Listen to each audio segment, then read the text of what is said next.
Good morning, friends.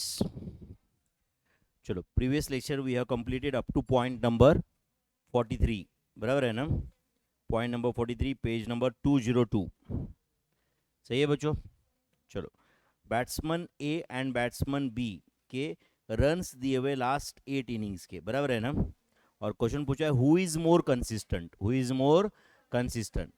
तो in order to compare two और more series and to know which series is more consistent we use coefficient of variation. We use बोलो coefficient of variation. समझ आएगा आपको ये। तो अब let's say this is the data for batsman A. चलो batsman A and is batsman B data आपने को दिया है बच्चों। तो दोनों बैट्समैन का हम लोग क्या फाइंड करेंगे, पहले अरिथमेटिक मीन क्या फाइंड करेंगे, फिर हम फाइंड करेंगे स्टैंडर्ड डिविएशन एंड फिर कोई वेरिएशन। चलो बोलो अरिथमेटिक मीन ऑफ रन्स। बोलो बैट्समैन ए का मीन बताओ क्या है। 57.50 पक्का। Sum of all observations divide by number of observations 57.50 सही है क्या। बैट्समैन बी के लिए बताओ। बैट्समैन बी के लिए 36.25 सही है क्या। तो दोनों का एवरेज आ गया, मतलब अरिथमेटिक मीन। अब क्या करना है अपने को, दोनों का स्टैंडर्ड डिविएशन। अच्छा बताओ स्टैंडर्ड डिविएशन के फॉर्मूले याद है क्या। Under root summation of X square याद है क्या ऐसे कुछ। चलो बैट्समैन ए का समेशन ऑफ एक्स स्क्वायर बताओ मुझे पहले। समेशन ऑफ एक्स स्क्वायर कितना है याद है क्या, कैसे फाइंड करते हैं। 80 इंटू मेमोरी प्लस करोगे ना। हाँ करो 80 into M plus 60 into M plus 65 into M plus 85 into M plus 75 into M plus 40 into M plus 35 into M plus 20 into M plus memory call कितना है 30,300 डिवाइडेड बाय 8 माइनस 57.50 का square. ये करके standard deviation पता कर सकते हैं क्या फिर अभी। हाँ करो 30,300 divided by 8 memory plus 57.50 into M minus memory recall का square root. Answer is 21.9374 approximately. वैसे ही बैट्समैन बी का कर लेना, करोगे क्या। चलो under root summation of X square बताओ पहले। 35 इंटू एम प्लस बराबर है ना। 25 into M plus 50 into M plus 25 into M plus 55 into M plus 60 into M plus 25 into M plus 15 into M plus memory call is it 12,450 divided by 8 minus 36.25 का square. सही है क्या, सही है क्या। तो is it 12,450 divided by 8 memory plus 36.25 into M minus memory recall का square root. Answer is 15.5624 approximately. चलता है क्या। अब बताओ बच्चों ये बैट्समैन ए के लिए बैट्समैन बी के लिए दोनों के लिए can you find out coefficient of variation. क्या फॉर्मूला था कोएफिशिएंट ऑफ वेरिएशन का, S D divided by A M into 100। तो S D divided by A M into 100 करके कोएफिशिएंट ऑफ वेरिएशन बताओ क्या है। S D divided by A M दोनों के लिए अपने को एस डी पता है, दोनों का ए एम पता है, इंटू 100 38.15 चलो 16 अप्रॉक्सीमेटली। एंड बैट्समैन बी के लिए S D divided by A M into 100 42.9 चलो 924 अप्रॉक्सीमेटली। तो किसका कोएफिशिएंट ऑफ वेरिएशन कम है, बैट्समैन ए का, तो वो ज्यादा कंसिस्टेंट। यस और नो। तो लिखो batsman A is more consistent. Do you agree. Batsman A is more consistent obviously as compare to batsman B बराबर है ना, एज कंपेयर टू बी। अब कोई और बैट्समैन रहेगा तो उसका कोई ऑफ वेरिएशन से हम कंपेयर कर सकते हैं बराबर है ना, as compare to batsman B. Do you agree. एक सेंटेंस ऐसे लिखा तो चलेगा क्या मुझे बताओ। Lesser coefficient of variation represents greater consistency. Right down lesser coefficient of variation represents, बोलो मेरे भाई, greater consistency. Lesser coefficient of variation represents greater consistency. कुछ गया क्या दिमाग में। कोएफिशिएंट ऑफ वेरिएशन जितना कम उतना कंसिस्टेंसी ज़्यादा। lesser coefficient of variation represents greater consistency of the data. Clear, my friends? Okay. Best measure of dispersion is standard deviation. Best measure of dispersion is standard deviation. For comparison purpose, best measure of dispersion is coefficient of variation. And for open class intervals, quartile deviation. For open class intervals, quartile deviation. अगर plain question है best measure of dispersion is, तो कोई doubt नहीं, answer is standard deviation. Best measure of dispersion या suitable measure of dispersion for comparison, coefficient of variation. Comparison आ गया मतलब समझ रहे हैं ना, you cannot use absolute measure of dispersion. समझा है नहीं? Relative measures of dispersion are used for comparison purpose. Do you agree? यहाँ पे एक सेंटेंस लिखो, relative measures of dispersion are used for, relative measures of dispersion are used for comparison purpose. Relative measures of dispersion are used for comparison purpose. सही है बच्चों? Okay, चलो next question है, find SD variance and coefficient of variation. तो एक काम करेंगे, पहले वेरिएंस फाइंड करेंगे, चलेगा क्या बच्चों? बोलो वेरिएंस का क्या फॉर्मूला है? Summation of X square divided by small N minus X bar का स्क्वायर. Do you agree? यही इसी का square root is standard deviation ना. चलो बोलो, समेशन ऑफ एक्स स्क्वायर कितना है बताओ? 18 into M plus 19 into M plus 20 into M plus 28 into M plus 35 into M plus. Memory recall, is it 3094 divided by 5 minus X bar बताओ कितना है? X bar 18 plus 19 plus 20 plus 28 plus 35 divide by 5, answer 24 का square. तो 3094 divided by 5 minus 24 का square, answer 42 तो 42.80 is the variance. 42.80 is the variance. तो चलो फिर स्टैंडर्ड डिविएशन फाइंड करें क्या? अभी क्या फॉर्मूला है बोलो? Standard deviation is equal to under root variance. Under root variance. तो tell me, is it under root 42.80? Under root 42.80. तो 42.80 का स्क्वायर रूट, आंसर बताओ? 6.5421708931.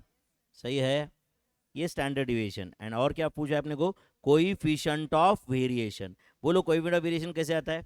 S D divided by M into 100. Do you agree? S D divided by M into 100. तो करो S D divide by M into 100. 6.5421708931 बराबर है ना? Divide by M कितना है जल्दी बताओ? 42.80. सॉरी, एम कितना है? एम कितना है मेरे भाई? 24 इंटू 100. सही है, तो divide by 24 into 100, answer is 27.259 approximately. 27.259 approximately is coefficient of variation. सही है क्या? क्या फॉर्मूला है कोएफिशिएंट ऑफ वेरिएशन का? S D divided by A M into 100. तो can I say standard deviation of data expressed as a percentage of arithmetic mean is known as coefficient of variation. अब जैसे x Y की कितने percent है, ये जब हमें जानना है तो हम क्या करते हैं? X divide by Y into 100 करते हैं ना. समझो 20 200 के कितना परसेंट है ये जानना है, तो क्या करते हैं हम लोग? 20 डिवाइडेड बाय 200 इंटू 100, तो आंसर 10% आएगा. तो एस डी ए एम के कितने परसेंट है ये जानना है, तो क्या करेंगे? S D divided by A M into 100, तो क्या आएगा? Coefficient of variation. समझा क्या आपको? एक तो एक सेंटेंस लिखो, S D of data expressed as हाँ बोलो, परसेंटेज ऑफ, बोलो क्या? Arithmetic mean of data. Do you agree? S D as express as a percentage of A M is known as, तो ऐसा कर दिया तो क्या आएगा बोलो? Is known as coefficient of variation. Is known as coefficient of variation. Standard deviation of data expressed as a percentage of arithmetic mean of data is known as, बोलो मेरे भाई, coefficient of variation. S D of data express as a percentage of arithmetic mean of data is known as coefficient of variation. Is that clear? Is known as coefficient of variation. Next, अगर तीन observation है X Y and Z, तीन observation है X Y and Z, तो arithmetic mean क्या आएगा बोलो? Arithmetic mean, चलो थोड़ा एक्सप्लेनेशन भी लिखता हूँ, चलेगा क्या? अरिथमेटिक मीन क्या होता है? Sum of all observations divided by number of observations. अभी इसका बहुत रिवीजन हुआ यार. यस और नो? तो क्या ऑब्जर्वेशन ऑब्जर्वेशन कैंसल, तो क्या रहेगा आंसर? ऑफ ऑफ भी कैंसल, तो आएगा answer sum all divide by number, है ना? तो क्या आंसर है बोलो? x plus y plus z divided by 3. सही है क्या? ज्योमेट्रिक मीन ऑफ डेटा क्या होता है बच्चों? nth रूट ऑफ, बोलो, product of n observations. nth root of product of n observations. तो बोलो प्रोडक्ट ऑफ n ऑब्जर्वेशन मतलब कितना बोलो? एक्स वाई जेड का क्यूब रूट, मतलब पावर 1/3, या cube root of x Y z ऐसे लिख सकते थे आप. एंड हार्मोनिक मीन क्या होता है बोलो? Number of observations divided by sum of reciprocal. And ऐसा क्यों करते हैं हम लोग? To calculate average speed of the journey. मतलब कोई अगर समझो एक्स के स्पीड से, वाई के स्पीड से, जेड के स्पीड से गया है, तो ऑन एन एवरेज वो क्या स्पीड से जा रहा है, तो ये अपने को आ जाता है. मतलब अगर वो एक्स के स्पीड से उसने डिस्टेंस ट्रेवल किया, उतना ही डिस्टेंस वाई के स्पीड से गया, उतना ही डिस्टेंस जेड के स्पीड से गया, तो ऑन एन एवरेज उसका क्या स्पीड है होल जर्नी में? तो answer is harmonic mean of x Y Z. तो number of observations divided by, बोलो क्या आता है? Sum of reciprocals of all observations. Sum of reciprocals of all observations. क्या फॉर्मूला होता है? n divide by summation of 1/x. तो बोलो यहाँ पे क्या आएगा आंसर? 3 डिवाइडेड बाय, बोलो, 1/x plus 1/y plus 1/z. In fact ये फॉर्मूले हमने पहले भी लिखे नोटेशन के फॉर्म में, लिखे कि नहीं? Next, find range and coefficient of range for the data. ध्यान दे रहे हो बच्चों? तो चलो बोलो रेंज का क्या फॉर्मूला होगा? बोलो L माइनस एस. तो बोलो रेंज क्या है? लार्जेस्ट ऑब्जर्वेशन क्या है? 90, स्मॉलेस्ट 5. आंसर, अच्छा आंसर 85 है या रुपीज 85 है? रुपीज 85. समझा क्या? अगर ऑप्शन में ऑब्वियसली 85 रहेगा तो go, you can go for that, but 85 and root and rupees 85 रहा तो you have to choose rupees 85. समझा क्या? यस और no? Next, coefficient of range का क्या फॉर्मूला होता है? कोएफिशिएंट ऑफ रेंज का L minus S divided by L plus S into 100. सही है क्या? तो बोलो L माइनस एस कितना है, जल्दी बताओ? Rupees 85. L plus S rupees 95 into 100. तो 85 divided by 95 into 100. Answer is, अच्छा 89.4736 बराबर. ये रुपीज में आंसर है क्या? नहीं, ये आंसर रुपीज में नहीं है, ये परसेंटेज है. समझा क्या? मतलब 85 95 की कितना परसेंट है, ऐसा है वो. समझा या नहीं? This can not be in rupees. कुछ गया दिमाग में?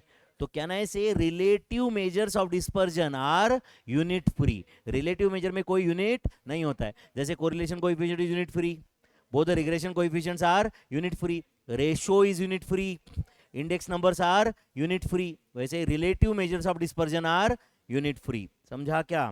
तो write down, relative measures of dispersion are unit free. याद रहेगा क्या? Relative measures of dispersion are unit free. Relative measures of dispersion are unit free. समझा बच्चों? But absolute measures of dispersion unit free होते हैं क्या? नहीं. अब समझो, कल जाके समझो ये लड़की बोल रही सर आपके इनकम, पिछले 10 साल की इनकम का रेंज बताओ. 10 साल की इनकम का रेंज बताओ. मैं बोला पिछले 10 साल का मतलब 10 नंबर्स है, उसका रेंज बताओ. समझो, मैं बोला बेटा रेंज तो मेरे 10 साल की इनकम का रेंज 50 है. कितना है? 50. समझ रहा है कि इसको कुछ क्या 50,000, 50 रुपये बराबर है या नहीं? 50 करोड़, 50 लाख, कुछ तो बोलना पड़ेगा ना. ये लड़की क्या बोलेगी? क्या 50 मतलब क्या बोलेगी ना? ये तो मुझे बताना पड़ेगा, अदरवाइज इसका कोई इंफॉर्मेशन का यूज नहीं है. बट समझो अगर ये बोल रही कि लड़की सर कोएफिशिएंट ऑफ रेंज बताओ, और मैंने बोल दिया बेटा कोएफिशिएंट ऑफ रेंज तो 70.81 है. ठीक है, फिर आप क्या 70.81? समझा ना? ये तो एक परसेंटेज है. यस और नो? उसमें कुछ लैक्स करोड़ था क्या? नहीं. तो coefficient of variation, coefficient of range, coefficient of mean deviation, coefficient of quarter deviation को कोई यूनिट ऑफ मेजरमेंट नहीं होता है, करेक्ट और not? Relative measures of dispersion can be express without any unit of measurement, whereas absolute measures of dispersion require unit to be expressed. समझा या नहीं? और एक सेंटेंस लिखो, that is relative measures of dispersion can be expressed without unit of measurement. समझता है क्या? relative measures of dispersion can be expressed without any unit of measurement. Can be, बोलो मेरे भाई, expressed, can be expressed without any unit of measurement. Relative measures of dispersion can be expressed without any unit of measurement. कुछ गया दिमाग में? Okay, next. If 3x plus 5y is equal to 85, am of x दिया है, standard deviation of x दिया है, and आपको पूछा क्या है? am of y and standard deviation of y. सब लोग अच्छे से ध्यान दो बच्चों, इक्वेशन क्या दिया है बताओ? 3x plus 5y is equal to 85. Please ध्यान दो बच्चों, ध्यान दे रहे हो यहाँ पे? तो मैं ऐसे लिख सकता हूँ सीधा सीधा, 3 इंटू बोलो am of x plus 5 into am of y is equal to 85. मैंने a प्लस बी एक्स के फॉर्म में लाया क्या इक्वेशन? नहीं लाया, एज इट इज चलता है. कैसे चलता है? किस में? am मीडियन मोड में. यस और नो? अच्छा, y is equal to a plus B x के फॉर्म में लाया तो चलेगा क्या? तो भी चलेगा. am मीडियन मोड को कोई प्रॉब्लम नहीं. वो बोलता है भाई एज इट इज लिखिए, बाद में लिख, क्या फर्क पड़ता है? Anyway I am affected by both change of origin as well as by change in scale. तो 3 इंटू am ऑफ x कितना था? बोलो 3 था कि नहीं? प्लस 5 इंटू बोलो am of y is equal to 85. तो बोलो 5 into am of y is equal to क्या आएगा आंसर? बोलो 85 माइनस 9. 85 माइनस 9 कितना था? 76. तो am of y is equal to 76 divide by 5. Answer is 15.20. तो am ऑफ y 15.20 है क्या? समझा आपको ये? बट अब बताओ बच्चों, यही equation 3x plus 5y is equal to 85 था, and standard deviation of x दिया था, स्टैंडर्ड डिविएशन ऑफ y पूछा है. अब क्या करना पड़ेगा? ऐसे चलेगा क्या? 3 into S D of x plus 5 into S D of y is equal to 85? बिल्कुल नहीं चलेगा. क्या करना पड़ेगा? इसको इक्वेशन को y is equal to a plus B x के फॉर्म में लाना पड़ेगा. तो बोलो 5y इज इक्वल टू बोलो क्या रहेगा? 85 माइनस 3x. तो y is equal to 85 by भाई 17 minus 3 by 5 into x. Where the question has come in the form of y is equal to a plus bx, तो b की जगह क्या है? Minus 3 by 5. तो एब्सोल्यूट वैल्यू b क्या है? 3 by 5. तो बोलो क्या फॉर्मूला है? Standard deviation of y is equal to absolute value of b into standard deviation of x. बोलो एब्सोल्यूट वैल्यू b कितना है? 3 by 5. Standard deviation of x कितना है? 0.75. क्वेश्चन में दिया था ना. बोलो आंसर क्या है? 0.45 standard deviation of y. Standard deviation of y, final answer क्या आया भाई? 0.75, सॉरी 0.45. कुछ गया दिमाग में? तो देखो बच्चों, जो यहाँ पे मैंने कंसेप्ट अप्लाई किया am के लिए, same is applicable for median and mode. Yes और नो? एंड जो मैंने sd के लिए किया है, that is applicable for range, md and qd also.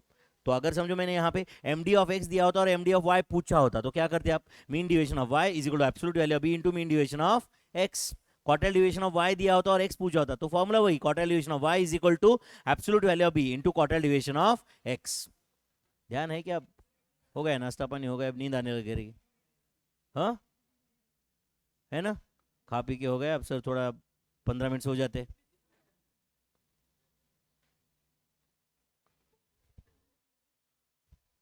आ रही है कि नहीं? नहीं ना? समझा क्या सबको? ये फुल नींद में, आंखें दिख रही कुछ लोगों को, तो बस सोने में ही है. मतलब कभी भी आंख बंद हो सकती है कि नहीं? सुखी उतना है कुछ कुछ लोगों को, कहीं पे भी सो सकते है कि नहीं? परसों इंटर के बैच में बोलता हूँ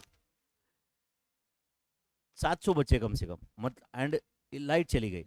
मतलब वो सिर्फ इन्वर्टर पे चल रहा था, मतलब एसी बंद था लिटरली. मतलब मैं बाद में, राइट, ये क्लास खत्म होने के बाद मैं ये को दिया, तो इसके अंदर और एक टी शर्ट है, वो पूरा गीला हो चुका था ऐसे, इतना पसीना. आधे से ज़्यादा बच्चे ऐसे कर रहे, फिर भी छोड़ा नहीं मैंने. 7:30 को छोड़ा. ठीक है, ठीक है. तो 7 का टाइमिंग था, एंड उसमें समझ रहा है क्या? सेकंड बेंच पे एक बच्चा बैठा है, सेकंड बेंच पे ऐसा बैठा है, ऐसे किया, सो गया, समझ रहा है क्या? सेकंड बेंच पे मतलब मेरे से 5 फीट डिस्टेंस पे, समझ रहा है, ऐसे बैठा, ओके। एंड अब मैं भी पढ़ रहा था, मुझ में कुछ बहुत ऐसे उसकी आंखों में थोड़ी देखा, थोड़ी देर के बाद कैसे गिर गया ऐसे, है कि नहीं? तब मैं देखा भाई क्या हुआ, मतलब एक्चुअली लोग बोलते हैं ना कि मतलब मोह माया से दूर आ जाओ, व्हाट इज हैप्पीनेस, तो ये हैप्पीनेस है। देखो दुनिया का गर्मी हो रही है, सब पसीने से परेशान है कि नहीं? एंड उसमें मैं डिफिकल्ट चैप्टर पढ़ा रहा हूँ, जॉइंट प्रोडक्ट बाय प्रोडक्ट, ऐसे ऐसे मेथड सिखा रहा हूँ, समझ रहा है कि नहीं? हेवी कैलकुलेशंस, ऐसा करो वैसा करो, ये मेथड, ये क्वेश्चन 1 1.5 घंटा चल रहा है, समझ रहा है? जोर जोर से आवाज़, मेरे जैसा टीचर मतलब समझते हो आप, है कि नहीं? ऐसा बहुत स्टूडेंट फ्रेंडली भी नहीं है, बराबर है कि नहीं? एंड उसमें अगर कोई इंसान सोच सकता है मतलब अब क्या है, मतलब लिटरली मोक्ष के थोड़ा ही पास में है ना, बराबर है कि नहीं? अब मतलब थोड़ा ऐसे हाथ टच कर ले तो मोक्ष को हाथ लगेगा, बराबर है कि नहीं? मतलब सब इससे बाहर है। तो सुख इसको बोलते हैं कि नहीं? तो तुम में से भी कुछ लोग दिख रहे हैं मुझे, बस बोलते रहे कि क्यों चिल्लाता है भाई, स्टैंडर्ड डिविएशन आया ठीक है, नहीं आया ठीक है भाई, है कि नहीं? अननेसेसरी सिंपल डेटा ठीक है भाई, जितना आया उतना कर लेंगे, है कि नहीं? बाकी छोड़ दिए, हम टेंशन नहीं ले रहे, तू क्यों चिल्ला रहा है, बराबर ना? मस्त खा पी के आ गए अभी, मस्त थोड़ा, है कि नहीं, एक समोसा आ गया पेट में, चाय भी आ गई, है कि नहीं? अब क्या चाहिए? मतलब या तो तुम कम ही नहीं हो या बहुत ज्यादा इनोसेंट हो। मतलब जैसे छोटे बच्चे नहीं थे इनोसेंट, एकदम सुबह उठ के खेलते पहले इधर उधर, है कि नहीं? फिर थोड़ा खा पी लेते, फिर नहा लेते, फुल मेकअप, है कि नहीं, काजल लगाया, पाउडर लगाया, ये लगाया, बरा है कि नहीं? एंड इतना करके क्या किया, सो गया, है कि नहीं? बराबर है कि नहीं? अब देखता ना मैं, मेरी बेटी सुबह सुबह या बेटा सुबह उठ के ऐसा उठते मस्त नहा धो के, ये कपड़े पहनना है, वो पहनना है, ऐसा वैसा, ये तय करना है, इतना करके करना क्या है कि नहीं? इनोसेंस है, छोटे बच्चे हैं ना, इसलिए कमी नहीं तो बाद में बनेंगे ना वो, बराबर है कि नहीं? अभी तो इनोसेंस है कि नहीं? तुम्हारा क्या कैटेगरी है मुझे नहीं समझ रहा है कि नहीं? इनोसेंस ही है क्या? वही रहेगा, है ना? चलो फिर पॉइंट नंबर 49, पॉइंट नंबर 49 पढ़ना है क्या?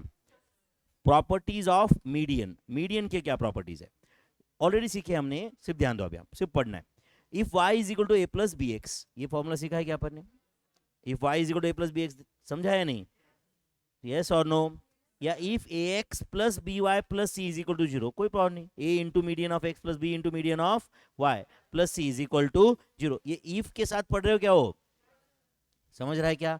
अच्छा ये क्या प्रॉपर्टी है? Can I say this is indirectly telling median is affected by change of origin as well as by change in scale, लिखो that is median is affected by, बराबर है ना बच्चों? इनडायरेक्टली ये प्रॉपर्टी तो यही बता रहा है ना, मीडियन इज अफेक्टेड बाय, बोलो, चेंज या शिफ्ट ऑफ ओरिजिन, बराबर है ना? As well as by, as well as by change in scale, as well as by change in scale, तो median is affected by change of origin as well as by change in scale, समझा बच्चों?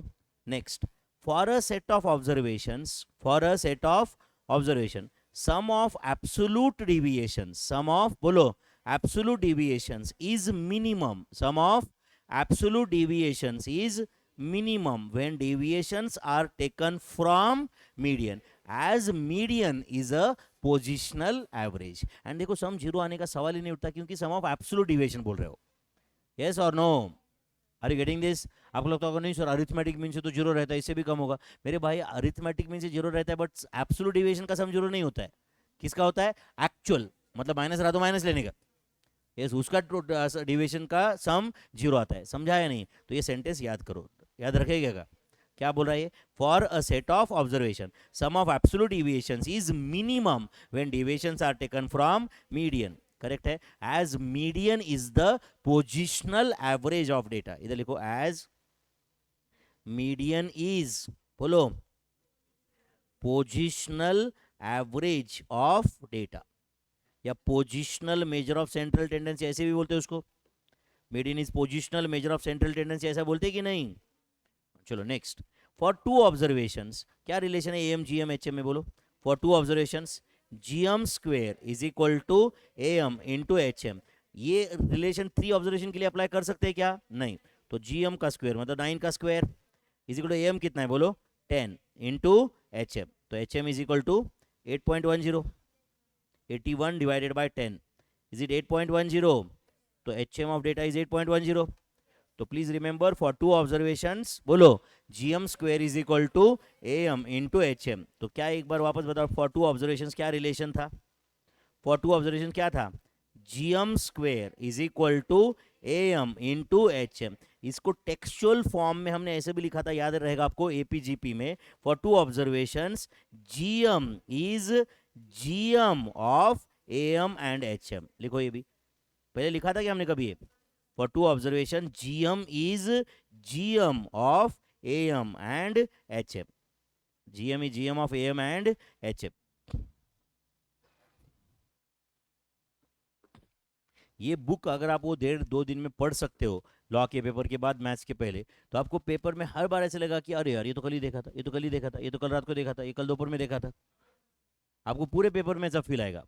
पूछो पास students को, यही feedback देंगे वो. या आपने भी कुछ लोगों ने एक्सपीरियंस किया रहेगा, इज्जत से नहीं किया रहेगा, बट याद आया रहेगा, हाँ कल दोपहर में देखा था बट पढ़ा नहीं था. बराबर है कि नहीं? देखा था सिर्फ. Am is the best measure of, am के बारे में मैंने कुछ लिखा है सेंटेंसेस, देख रहे हो क्या आप? थियरी के लिए इंपॉर्टेंट है ये. AM is the best measure of central tendency. Do you agree? AM is rigidly defined. AM properly defined है. AM is based on all observations. इसको अंडरलाइन करो. एएम सारे ऑब्जर्वेशन पे बेस करता है. अच्छा, whether median is based on all observations? नहीं, नहीं समझा. अच्छा मुझे बताओ, 20, 80, 90, 100 एंड 150 का मीडियन क्या है? अच्छा बताओ, लास्ट वाला ऑब्जर्वेशन 150 को मैंने 1500 कर दिया, तो मीडियन क्या है? 90. मतलब it is not based on all observations. एक ऑब्जर्वेशन चेंज किया तो भी मीडियन चेंज नहीं हो रहा है. अच्छा अब देखो, ये 100 है, समझा क्या? बताओ ये डेटा का मोड क्या है? 100. चलो एक काम करो, ये 20 को 200 कर दिया मैंने, अब मोड क्या है? 100. चलो इसको 800 कर दिया, अब मोड क्या है? मतलब mode is also not based on all observation. एक आध ऑब्जर्वेशन चेंज किया, मोड चेंज हो सकता है. सॉरी, समझा क्या आपको? सॉरी, एक आध ऑब्जर्वेशन मोड चेंज हो भी सकता है, नहीं भी हो सकता. समझ रहा है क्या? It is not based on all observation, इतना तो क्लियर है. यस और नो? बट अरिथमेटिक मीन जो है ना बच्चों, वो तो एक भी ऑब्जर्वेशन चेंज किया तो sum of all observation change होता है. It is based on all observation. समझता है क्या? Next, AM is easy to comprehend and easy to calculate, amenable for mathematical properties. In fact 4 properties है, मैंने कल डिटेल में लिख के दिए थे आपको. प्रॉपर्टीज ऑफ एएम क्या थे बताओ? If all observations are same, their AM is that observation only. Sum of deviations of all observation from their AM is 0, and AM is affected by change of origin as well as by change in scale, and fourth is combined AM. ये properties थे arithmetic mean के. However, drawback of AM is it is, बोलो, very much affected by sampling fluctuation, and AM can't be calculated for data with open class intervals. इसको भी underline करो. AM can't be calculated for data with open class. Why can not be calculated? बोलो, open class रहा तो mid point मिलता ही नहीं अपने को. नहीं समझा? समझो लास्ट वाला क्लास जो है वो है 50 एंड अबव. क्या है? 50 एंड अबव. तो उसका मिड पॉइंट मिलता ही नहीं. तो मिड पॉइंट है ही नहीं, तो M can not be calculated. समझा क्या आपको? एम के बारे में कुछ समझा क्या? Next, median. Median is also rigidly defined, easy to comprehend and calculate. It is positional average of data. It is a central number when data is arranged in ascending or descending order of their magnitude. समझता है? Median is not based on and next, most appropriate measure of central tendency for open class intervals. समझा आपको? ये कुछ गया दिमाग में? ये पढ़ेंगे आप लोग. Next, measures of central tendency for a given set of observation. Measures central location of observations. नहीं समझा आपको? चारों ऑप्शन पढ़ो फिर समझेगा। मेजर्स ऑफ सेंट्रल टेंडेंसी क्या करता है? सेंट्रल लोकेशन लाता है। While computing AM from group frequency distribution, we assume that all the values of a class are equal to mid value. इसका क्या मतलब हुआ? अच्छा 10 to 20 का में x क्या लेते हैं हम? 15। तो वी एज्यूम दैट 10 to 20 में कोई भी ऑब्जर्वेशन को हम 15 मानते हैं। फिर वो एक्चुअल में तो 11 भी रह सकता है, 18 भी रह सकता है, 19 भी रह सकता है। 10 to 20 में, समझा या नहीं? बट बाद में कैलकुलेशन करते वक्त तो हम x को 15 ही लेते हैं ना। यस और नो? ओके नेक्स्ट, ये ऑप्शन सी समझा क्या आपको? Which of the following is true? Usually AM is the best measure of dispersion. True है क्या? नो, AM तो मेजर ऑफ डिस्पर्जन ही नहीं है। AM तो मेजर ऑफ सेंट्रल टेंडेंसी है। Usually SD is the best measure of dispersion. Option B. समझा क्या? AM तो मेजर ऑफ डिस्पर्जन ही नहीं है मेरे भाई, AM major of central tendency है। समझा क्या? Next, which of the following is not uniquely defined? Mode, because data can have two or more modes. यहां पे लिखते हैं because, बोलो, data can have two or more modes. सही है क्या? ओके, ऊपर थोड़ी जगह है वहां पे लिखो data with only one mode is known as unimodal data. कौन सा data? Data with only one mode is known as unimodal data.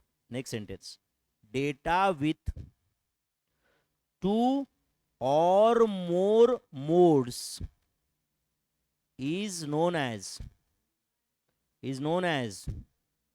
बायमोडल नहीं मेरे भाई, मल्टी मॉडल डेटा। बायमोडल भी चलता है क्या बोला तो? बिल्कुल नहीं चलता। टू और मोर बोला है ना भाई। डेटा विद टू मोड्स बोला होता तो बायमोडल, 3 मोड्स बोला होता तो ट्राइमोडल, बट ये तो टू और मोर बोल रहा है ना। अरे एक यूनिमोडल, 2 3 4 5 6 कितने भी मोड्स रहे तो मल्टी मॉडल, बट अगर 2 मोड रहे तो specific answer is bimodal. Yes और नो?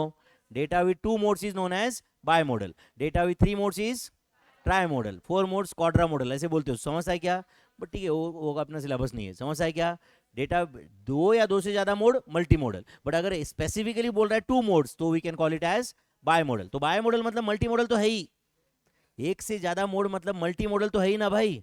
तो data with 2 modes is known as bimodal data. वो भी लिखो, data with 2 modes, data with 2 modes, उसके सामने डैश करके बाय मॉडल ऐसे लिख देना, चलेगा क्या? उसके बाद और एक सेंटेंस लिखोगे, कौन सा बोलो? Data with 3 modes, data with 3 modes, बोलो ट्राई मॉडल, MODAL। ठीक है बच्चों, लिखे क्या आप लोगों ने? डेटा विथ 2 मोड्स को क्या लिखे? Bimodal. Data with 3 modes trimodal, data with 2 और more modes multimodal, data with only one mode unimodal, data with only one mode is known as unimodal data, data with only one mode is known as unimodal data। याद रहने का chance है कुछ? पक्का? Next, weighted average are considered when?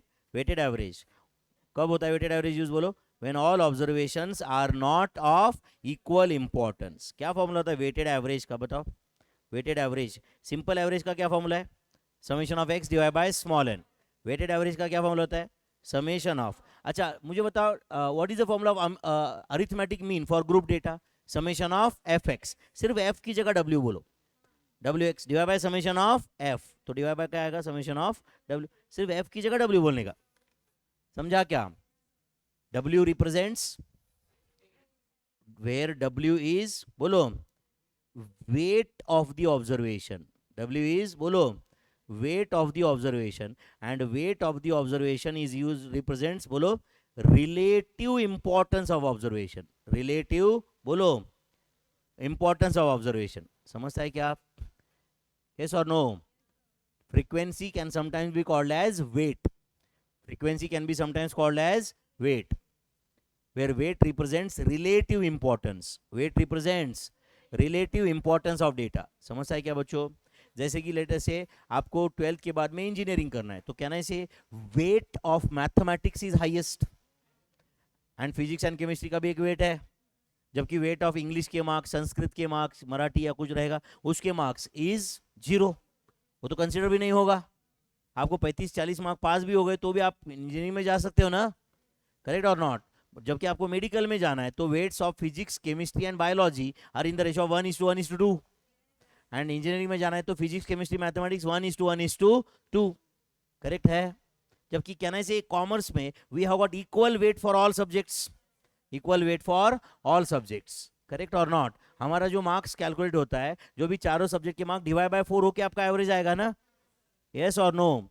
Correct है। But समझो ये लड़की को 220 मार्क्स है, समझो टोटल कितना है, एंड ये लड़की को 260 है। प्राइमा फेशिया तो लग रहा है कि ये ज्यादा होशियार है, बट इसके 220 में सिर्फ मैथ्स के 80 है, समझो मैथ्स के, एंड इसके 260 में मैथ्स के 50 है।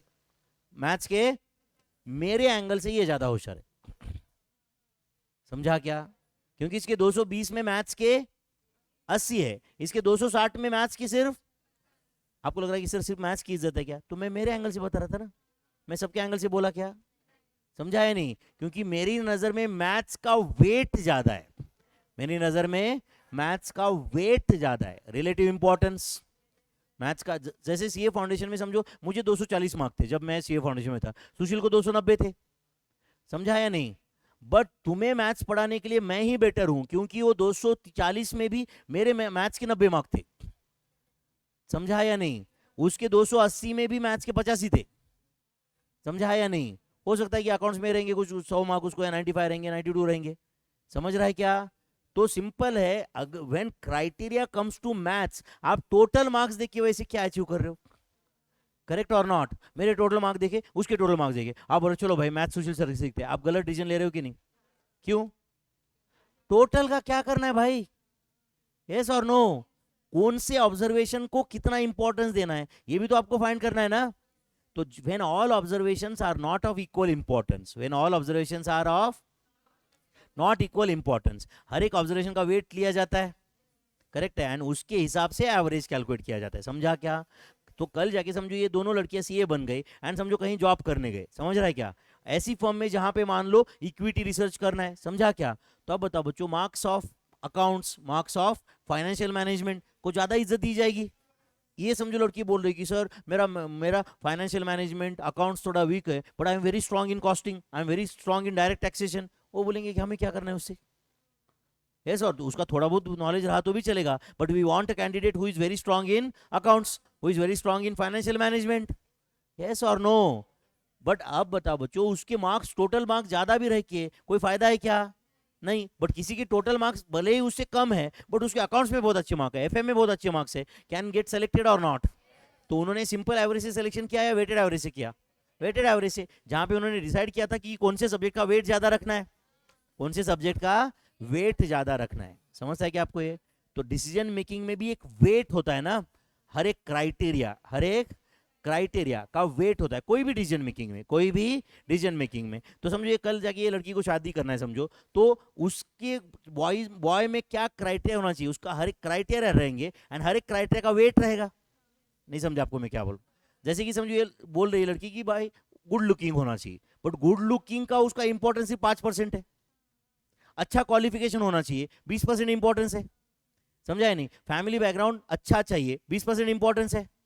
जबकि किसी का criteria 100% can be good looking चाहिए, बाकी कुछ भी चलेगा, समझा या नहीं? तो हर एक का क्राइटेरिया अलग अलग है ना, फिर भले ही टोटल 5 क्राइटेरिया, बट कौन से क्राइटेरिया का इंपॉर्टेंस क्या है वो मैटर करता है ना, करेक्ट और नॉट? कौन से क्राइटेरिया का इंपॉर्टेंस कितना है वो मैटर करता है या नहीं करता है? Are you understanding this? जैसे कोई आपको, कोई आपके पापा टाइप के लोग बोलेंगे भाई लोगों का क्या करना है भाई, लड़की पढ़ी लिखी होनी चाहिए, है कि नहीं? थोड़ा बहुत उसको कुछ राइट संस्कार अच्छे चाहिए उस पर, है या नहीं? बट तुम्हारा बोल रहे भाई क्या क्राइटेरिया बता रहा है, अपना क्राइटेरिया लुक 100%, बाकी 0, यस और नो? हर एक का डिसीजन मेकिंग का क्राइटेरिया कैन बी डिफरेंट और नॉट। वो क्राइटेरिया को क्या बोलते हैं हम लोग? वेट। क्राइटेरिया को क्या बोलते हैं? वेट। ओके चलो, वेटेड एवरेज का फॉर्मूला क्या है फिर? Summation of WX divided by summation of W। Which of the following is correct for set of n distinct observation? बोलो। Option B. क्यों ये क्यों नहीं चूज किया? डिस्टिंक्ट ऑब्जर्वेशंस, गड़बड़ हो सकती थी कि नहीं? आप ये बोल रहे थे ऑलमोस्ट डिस्टिंक्ट ऑफ, आज सीखा है ना ये तो। Next, when the firm registers profit and losses which of the following measure of central tendency can not be considered? GM, क्योंकि कुछ पॉजिटिव नंबर है कुछ निगेटिव नंबर है, जीएम को ऐसा नहीं चलता है। करेक्ट और नॉट? अगर समझो प्रोडक्ट निगेटिव आया तो जीएम तो निगेटिव नंबर का स्क्वायर रूट तो आता ही नहीं, यस और नो? तो GM can not be calculated. Correct और नॉट? यस और no? Quartiles are the values dividing given set of observation into, कौन सा ऑप्शन? सी, 4 equal parts। 4 parts, 4 equal parts, 4 equal parts। समझा आपको ये?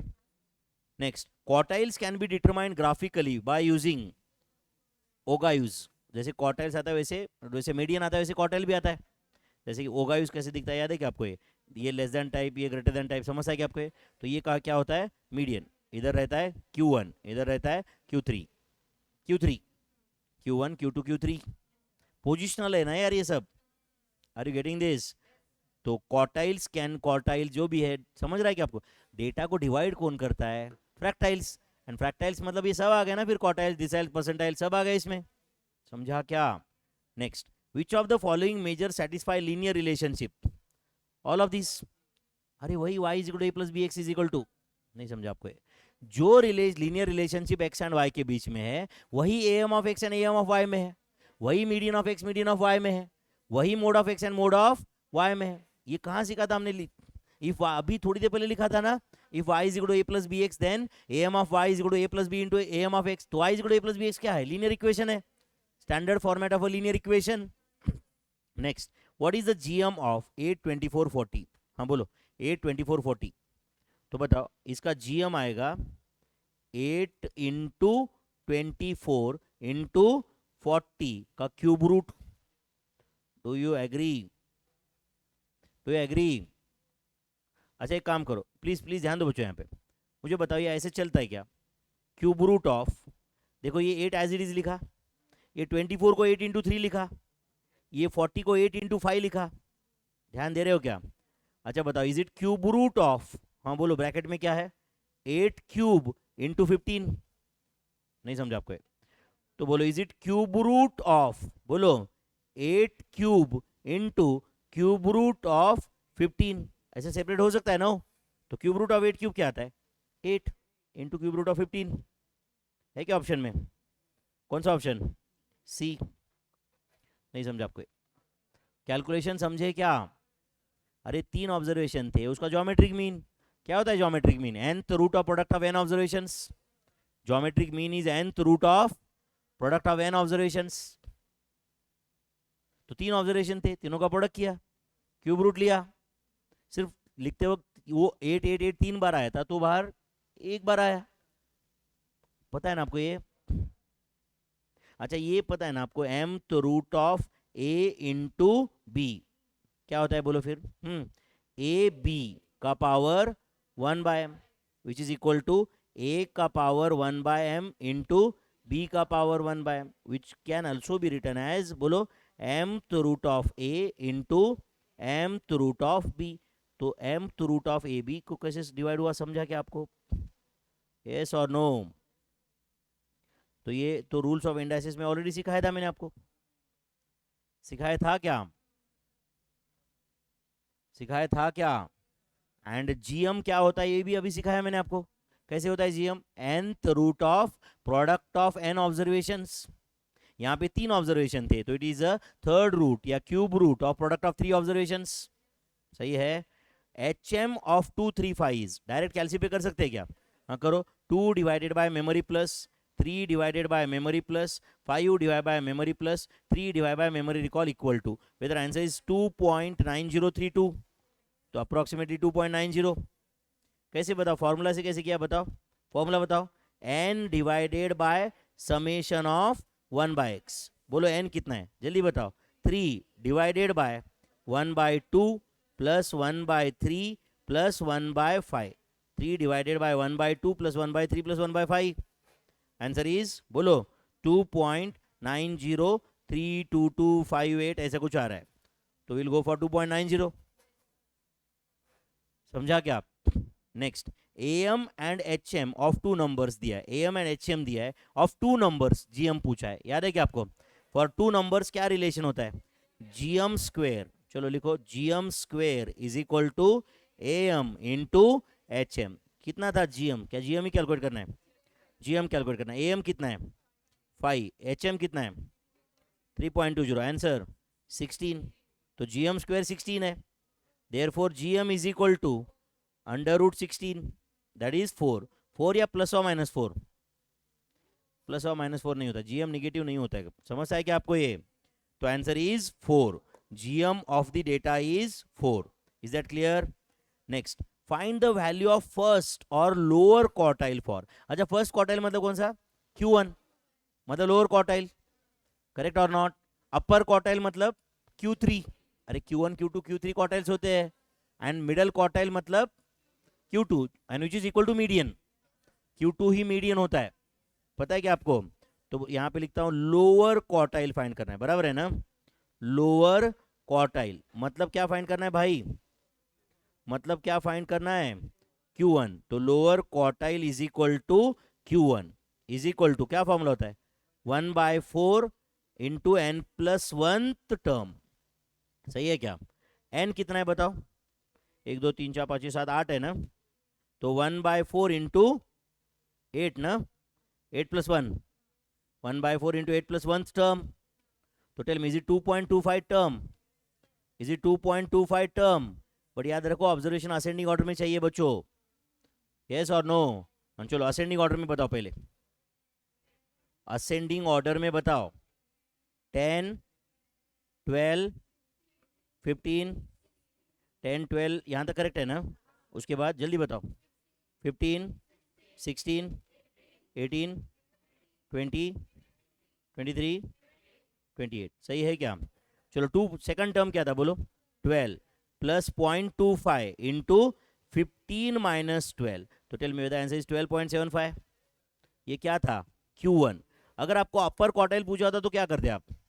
Q3, यस और नो? तो लोअर क्वार्टाइल क्या होता है? Q1, upper quartile Q3 and central quartile Q2। Do you agree? Just यहाँ पे लिख देता हूँ अपर क्वार्टाइल, चलेगा क्या? Upper quartile is equal to क्या होता है?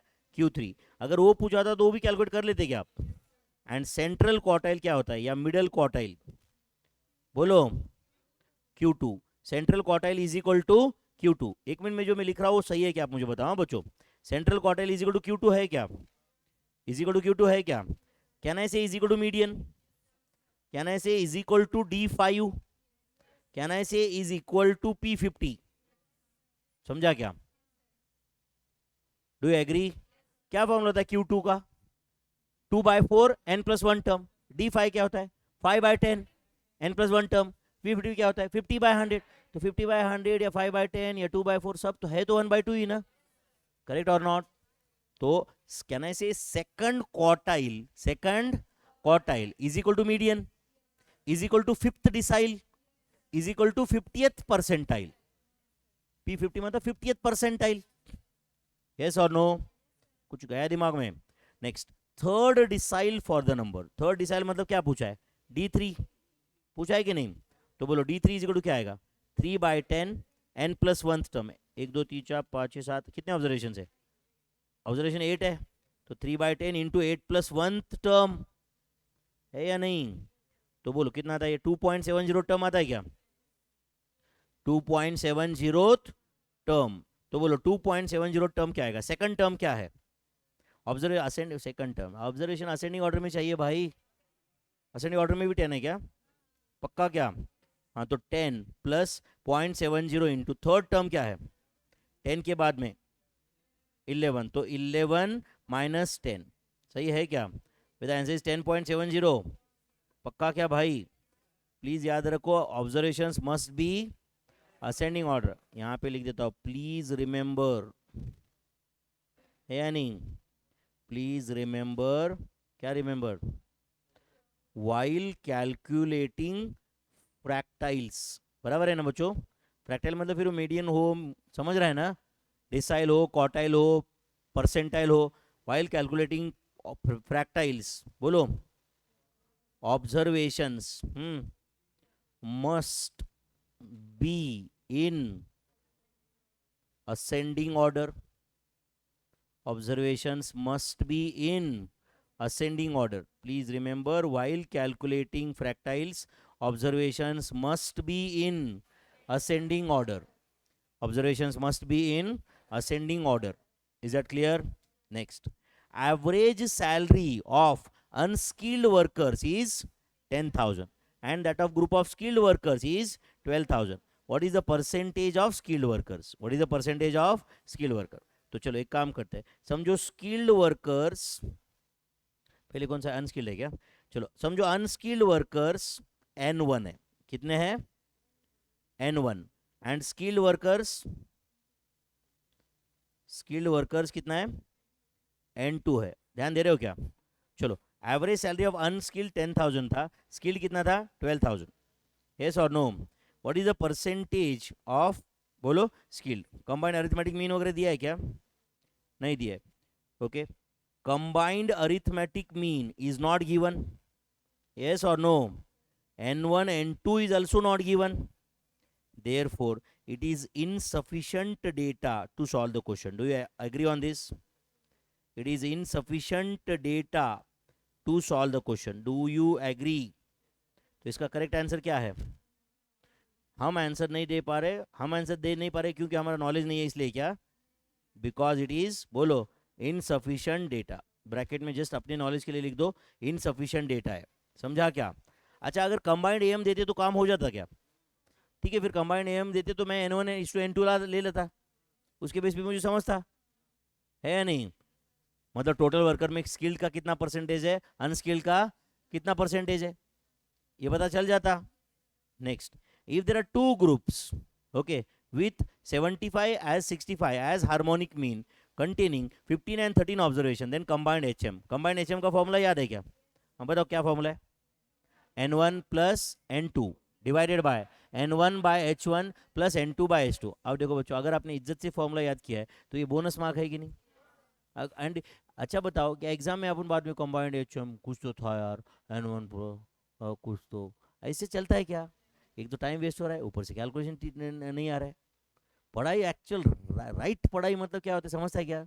ऐसा कॉन्फिडेंस होना चाहिए, एग्जाम हॉल में गए ऐसा लगना भी नहीं चाहिए कि भाई कोई बहुत ऐसा प्रेशर में है, कुछ नहीं, ऐसा लगना चाहिए हाँ ठीक है भाई, खराब भी पेपर आया तो ठीक है 70 आ जाएंगे, है या नहीं? समझ रहा है क्या? खराब पेपर है 70 आ जाएंगे, ठीक है, अच्छा है तो आएंगे 90 तक, है या नहीं?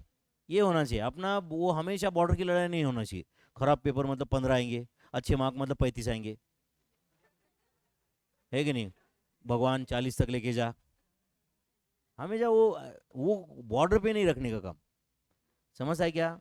बॉर्डर पे कब रखने का, कोई हो सकता है, जैसे कि मैं सीए फाइनल में था, मुझे याद है मैं यही सोचता था कि भाई अपने को कुछ भी करके अकाउंट्स में 40 लाना है, समझ रहा है क्या? कुछ भी करना 40 में, 40 कभी नहीं लाया, उल्टा 40 सोच सोच के मैं 60 के ऊपर लेके गया उसको भी, समझा क्या?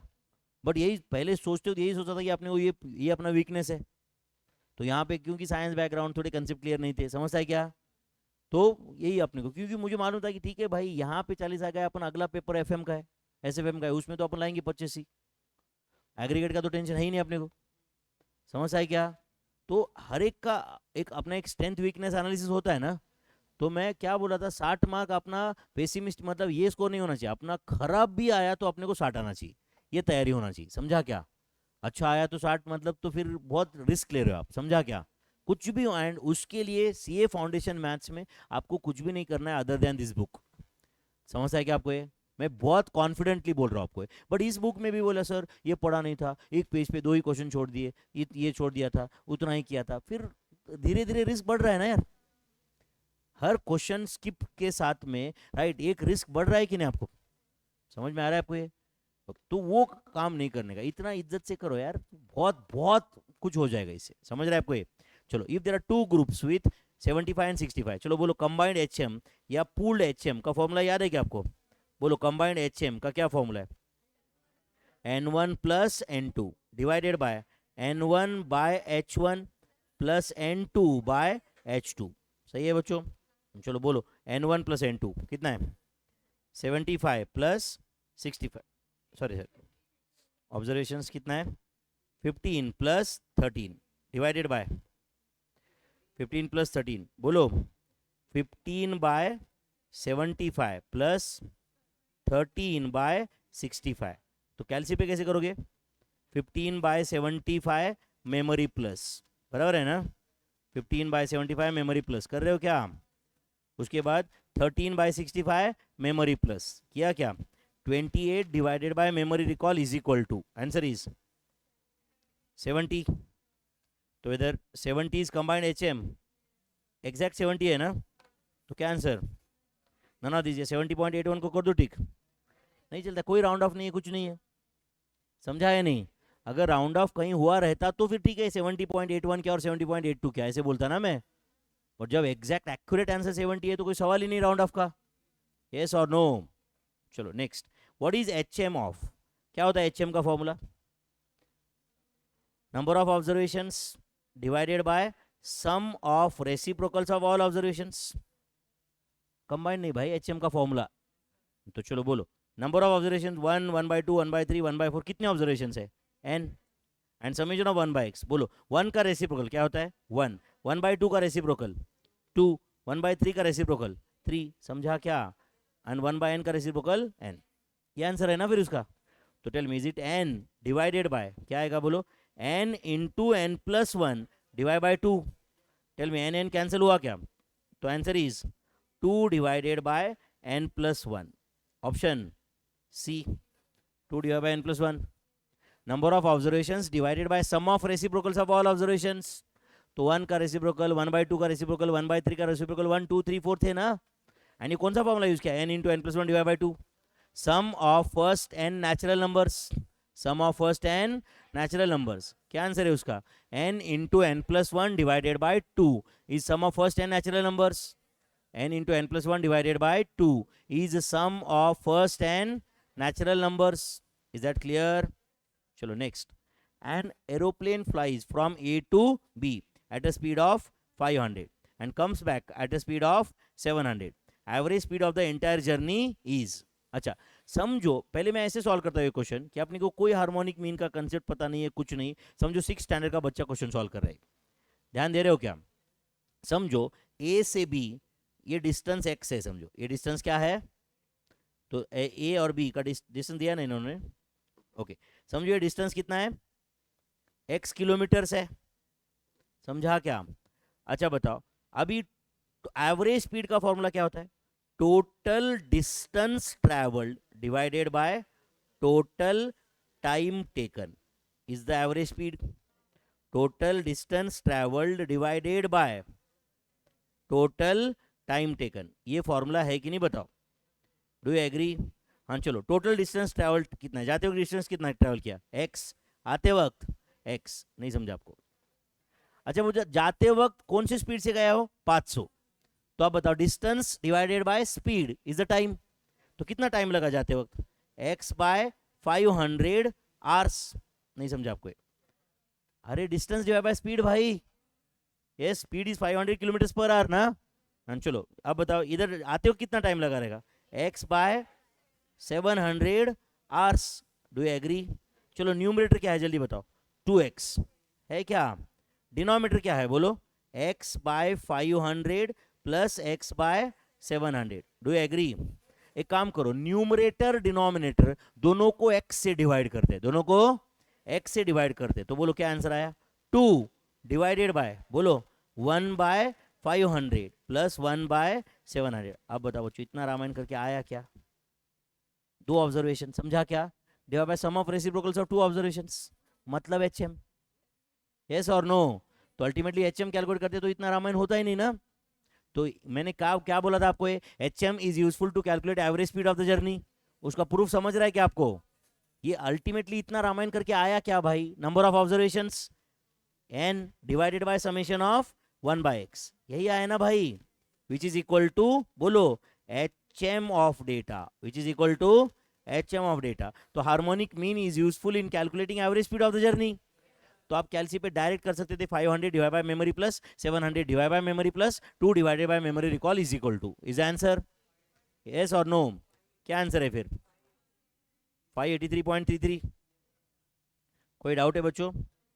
583.3333 किलोमीटर्स पर आवर, यस और no? Is the average speed of the journey. तो इससे आपको ये समझा कि harmonic mean is useful in calculating average speed of the journey. लिखो यहाँ पर देयरफॉर HM इज यूजफुल। पहले भी लिखा है कि हमने कहीं है? तुम बोलते हो तू नहीं लिखा होगा, हम थोड़ी लिखे है नहीं। HM is useful in calculating what? In calculating average speed of journey. HM is useful in calculating average speed of journey. सही है बच्चों? HM is useful in calculating average speed of the journey. गया दिमाग में कुछ? पक्का? Next, if a variable assumes the values 1 2 3 4 5 with frequencies 1 2 3 4 5, what is arithmetic mean? करोगे solve? क्या वेरिएबल है बोलो? x क्या है? 1 2 3 4 5, सही है क्या? एंड फ्रीक्वेंसी क्या है? 1 2 3 4 5, सही है। आपको अरिथमेटिक मीन पूछा है, बराबर है ना? तो बोलो fx क्या रहेगा? 1 4 9 16 25। तो बोलो summation of fx divide by summation of f is arithmetic mean, सही है क्या? तो आपको पूछा है अरिथमेटिक मीन, क्या फॉर्मूला है? Summation of fx divided by summation of f। कितना है summation of fx? 55। Summation of f कितना है? 15। तो आंसर इज 11/3, ऑप्शन ए। 5 से डिवाइड कर लिया, 11/3 आया क्या? तो correct answer is option A, 11/3 is the answer. Next, gm of x is 10 and gm of y is 10. Then gm of x into y is क्या रहेगा? 100। अरे दो ऑब्जर्वेशन समझा क्या आपको? ये एक का gm था, दूसरे का gm था, मल्टीप्लाई कर दिया तो gm भी तो मल्टी, सारे ऑब्जर्वेशन को 10 से मल्टीप्लाई किया, ऐसे समझो आप। तो ये दोनों ही मल्टीप्लाई होंगे ना, तो ये लॉग वॉग का तो कोई संबंध ही नहीं है। Answer is none of these. If AM and GM of, हाँ बोलो, 10 observations are both 15, then value of HM is AM and GM for 10 observations are both 15. अच्छा AM and GM दोनों 15 कब रहेगा? If all observations are same, and सारे observations same रहेंगे तो फिर HM भी 15 रहेगा। नहीं समझा आपको? कहना है AM and GM both are 15, that means all observations are same. लिखो AM and GM both are क्या था? 15. Therefore we can say that बोलो all observations are same. नहीं समझा आपको? all observations are same मतलब क्या observations है? 15 15 15 15, समझा ना? that is क्या observations है बोलो? 15 15 15 15 15 डॉट डॉट डॉट, समझा क्या? ऐसे ऑब्जर्व 15 15 15 10 बार है, समझा क्या? तो AM क्या है? 15, GM क्या है? 15, समझा क्या भाई? अच्छा समझो, मैं क्वेश्चन दिया यहाँ पे, फाइंड, ध्यान दे रहे हो क्या? AM comma GM comma HM for, ध्यान दे रहे हो क्या भाई? फॉर लेट्स से 8 8 8 8 8, 5 बार है ना? फाइंड AM GM HM, ध्यान दे रहे हो बच्चों यहाँ पे? ये न्यू क्वेश्चन है, ऐसे समझो। बोलो AM इज इक्वल टू, हाँ क्या फॉर्मूला है? सम ऑफ ऑल ऑब्जर्वेशंस, कितना? 40 डिवाइडेड बाय 5, क्या आया? 8 आया क्या? AM 8। अच्छा GM product of all observations कितना है? 8 का पावर 5 का फिफ्थ रूट, 8 इंटू 8 इंटू 8 5 बार का फिफ्थ रूट, क्या आएगा आंसर? 8, समझा क्या? HM इज इक्वल टू, हाँ बोलो क्या? नंबर ऑफ ऑब्जर्वेशंस कितना बोलो? 5 divided by 1/8 plus 1/8 plus 1/8 plus 1/8 plus 1/8, ध्यान है क्या सबका? अच्छा 1/8 प्लस 1/8 प्लस 1/8 5 बार किया तो क्या आता है बोलो? 5/8, क्या आता है? 5/8। तो आंसर क्या हुआ बोलो? 5 डिवाइडेड बाय 5/8, आंसर क्या आया? 5 divided by 5 divided by 5/8, 5 5 cancel हुआ, 8 ऊपर गया, तो आंसर तो 8 ही आया ना? तो if all observations are same, am is equal to gm is equal to hm is equal to 8। समझा आपको ये? तो ये क्या बोल रहा है कि भाई am एंड gm सेम है, am gm सेम है मतलब all observations are same, and जब सारे ऑब्जर्वेशन सेम ही है तो फिर hm भी तो 15 रहेगा। यस और नो? लिखा क्या आपने? ये जो मैंने बॉक्स में दूसरा क्वेश्चन लिखा है वो भी कॉपी किया क्या आपने? Find am gm hm of 8 8 8 8 8, तो आंसर तीनों का सेम आया क्या? क्यों सेम आता है वो भी ये बॉक्स में समझ रहा है क्या आपको? पक्का?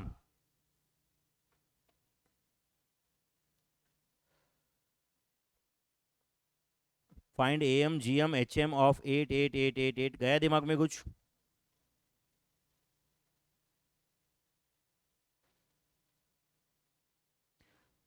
Answer is 8। Do you agree? चलो नेक्स्ट, ये 75th क्वेश्चन हुआ क्या सबका? Find the range of 65 centimetres, 20 centimetres, 100 centimetres, 90 centimetres, 81 centimetres. चलो बोलो, range is equal to L minus S. बोलो लार्जेस्ट ऑब्जर्वेशन क्या था? 100 centimetre. Smallest 20 centimetres. Answer, answer is 80 centimetres. Option A, answer is 80 centimetre, that is option A. कुछ गया दिमाग में? Next, 80 centimetres या 80? 80 centimetres. Next, coefficient of range. चलो बोलो, एल माइनस एस कितना है? L minus S, L minus S कितना है? 80। एल प्लस एस 120 सेंटीमीटर से, ये समझ रहा है ना? बट आंसर जो आएगा वो परसेंटेज है। कितना परसेंटेज है? 66.66666। Option D. ये आंसर सेंटीमीटर में नहीं है। करेक्ट है? तो relative measures of dispersion are expressed without unit of measurement, they are unit free. समझा क्या? Relative measures of dispersion are expressed without unit of measurement. ये सेंटेंस लिखो, relative measures of dispersion are expressed without unit of measurement. समझता है ना? Yes और no? Relative measures of dispersion are expressed, कैसे express होते हो? विदाउट यूनिट ऑफ मेजरमेंट, क्योंकि वो एक परसेंटेज होता है। They are unit free without any unit of measurement. Relative measures of dispersion are expressed without any unit of measurement. सही है? Relative measures of dispersion are express without any unit of measurement. समझा सबको? Next, find S D and range for. अच्छा बताओ, यहाँ पे दो observations है, याद है क्या आपको? चलो फिर रेंज बताओ क्या आता है? Range L minus S, tell me is it 80 centimetres minus 20 centimetres? Answer is 60 centimetres, and SD is equal to 60 centimeters divided by 2. Tell me, is it 30 centimeters या सिर्फ 30? 30 सेंटीमीटर। ये भी एब्सोल्यूट मेजर है ना, ये थोड़ी रिलेटिव है। Yes और नो? फॉर टू ऑब्जर्वेशन, क्या याद रहेगा आपको? For two observation standard deviation is always half of the range. वो लिखे क्या और एक बार यहाँ पे लिखो, for two observation SD is always, SD is always, बोलो, हाफ ऑफ द रेंज, या range is always double of S D, ऐसे बोल सकते हैं क्या? बट ये फॉर्मूला किसके लिए एप्लीकेबल है? सिर्फ दो ऑब्जर्वेशन के केस में। For two observation standard deviation is always half of the range. For two observation S D is always half of the range. Next, standard deviation of first 25 natural numbers is. थोड़ी देर पहले मैंने एक shortcut बताया था, याद है क्या? क्या फॉर्मूला था? Standard deviation of first 10 natural numbers is under root n square minus 1 divided by 12। अब देखो, अगर आप इज्जत से पहले दिन पढ़ के गए, ये क्वेश्चन आपको देखते लगेगा कि नहीं? एंड ऐसा कम से कम ऐसे 60-70 क्वेश्चन में होगा कि आपको लगेगा हाँ भाई ऐसे सॉल्व किया है। ऐसे तो नंबर, सिर्फ नंबर सेम नहीं रहेंगे, कैलकुलेशन आपको उधर करना पड़ेगा। समझ रहे हैं आपको ये? तो क्या फॉर्मूला था बोलो? S D of first n natural numbers, S D of first n natural numbers is equal to under root n square minus 1 divided by 12. Therefore, SD of first 25 natural numbers is equal to S D of first 25 natural number is, बोलो 25 का square -1 divided by 12। तो 25 का square करो -1 divide by 12, answer is 52, √52 आ रहा है क्या? √52, that is 7.211102, ऐसा कुछ है क्या? 10255, क्लोज टू दिस। समझा क्या आपको ये? This is standard deviation of first 25 natural numbers. Next, properties of SD, properties of SD. If all observations are same, then SD is 0. In fact, if all observations are same, range MD, SD, QD सब 0 रहता है। समझ है क्या आपको? Next, SD is unaffected by change of origin, but affected by, नया property बताया कुछ। नेक्स्ट, कंबाइंड SD का फॉर्मूला ऑलरेडी सीखा है, सीखा है कि नहीं? ये तीनों प्रॉपर्टीज पता है क्या फिर? If all observations are same, SD is 0, yes और नो? अच्छा मुझे बताओ, समझो मैं एक क्वेश्चन पूछ रहा हूँ यहाँ पे आपको, फाइंड, ध्यान दे रहे हो क्या? समझो मैं यहाँ पे क्वेश्चन पूछा आपको, ये find range comma MD comma SD comma QD for 20 20 20 20 20 20 20 20, ये ऑब्जर्वेशन है। ध्यान दे रहे हो क्या आप? हाँ चलो बोलो, रेंज क्या रहेगा? 0। लार्जेस्ट ऑब्जर्वेशन क्या है? 20, स्मॉलेस्ट 0। अब mean deviation, absolute value of x minus am क्या है? 20, तो x माइनस am में सारे नंबर 0 आएंगे। अच्छा, स्टैंडर्ड डिविएशन क्या आएगा? x माइनस एक्स बार का स्क्वायर, अब x माइनस एक्स बार ही 0 है। समझा क्या? क्वार्टाइल डिविएशन में Q3 क्या आएगा? 20, Q1 क्या आएगा? 20, Q3 माइनस Q1 0। इससे छोड़ो, फॉर्मूला भाड़ में जाने दो। जब ऑब्जर्वेशन हिल ही नहीं रहा तो कहां से डिस्पर्जन है या नहीं? डिस्पर्जन तो कब आएगा, समझा ना? कुछ ऑब्जर्वेशन स्कैटर्ड तो होना चाहिए उसके लिए, करेक्ट है? तो if all observations are same, range is equal to MD is equal to SD is equal to QD is equal to 0। सही है बच्चों? If all observations are same, range is equal to MD is equal to SD is equal to QD is equal to 0। Do you agree? समझा क्या? चलो, ये properties of SD में 3 properties समझे क्या सबको? पक्का बच्चों? Okay, next, if AM and coefficient of variation of x are 10 and 40, ध्यान दे रहे हो सब लोग? चलो मुझे बताओ, AM ऑफ x कितना है? फिर AM of x 10, coefficient of variation of x क्या है? Coefficient of variation of x कितना है मेरे भाई? 40। अच्छा बताओ, coefficient of variation of x का क्या फॉर्मूला रहेगा? Standard deviation of x divided by arithmetic mean of x into 100। सही है? तो 40 is equal to standard deviation of x divide by arithmetic mean of x कितना है? 10 इनटू 100। तो 100 divide by 10 कितना आया? 10। 10 इधर आके डिवाइड करो, 4। देयरफॉर SD ऑफ x कितना आया? 4। तो स्टैंडर्ड डिविएशन ऑफ x 4 आया। यहां तक समझा क्या? बताओ, यहां तक समझा क्या? अच्छा, अब आपको क्या बोल रहा है? What is variance of 15 minus 2x? What is variance of? तो समझो, if y is equal to 15 minus 2x, तो आपको बताओ, आपको वेरिएंस ऑफ y पूछा है। अरे 15 इज माइनस 2x को मैंने y लिया, तो आपको वेरिएंस ऑफ y पूछा है। तो अब मुझे बताओ, स्टैंडर्ड डिविएशन ऑफ y का क्या फॉर्मूला है? Absolute value of b into standard deviation of x। बोलो एब्सोल्यूट वैल्यू b कितना है? 2। y is equal to a plus bx के फॉर्म में है ना वो question. Into standard deviation of x कितना आया था? 4। तो आंसर क्या है? बोलो 8। तो ये स्टैंडर्ड डिविएशन ऑफ y है। आपको क्या पूछा है? बोलो वेरिएंस ऑफ y। तो वेरिएंस ऑफ y क्या आएगा? 8 का स्क्वायर 64। नहीं समझा आपको? तो वेरिएंस ऑफ y है, मतलब वो वेरिएंस ऑफ 15 माइनस 2x है। नहीं समझा आपको? Therefore variance of 15 minus 2x क्या आएगा? बोलो 64। तो वेरिएंस ऑफ, बोलो 15 minus 2x is equal to 64 is the answer. अरे 15 माइनस 2x ही y था ना यार, तो 15 माइनस 2x का मतलब y का वेरिएंस पूछा था। सही है? तो आंसर 64।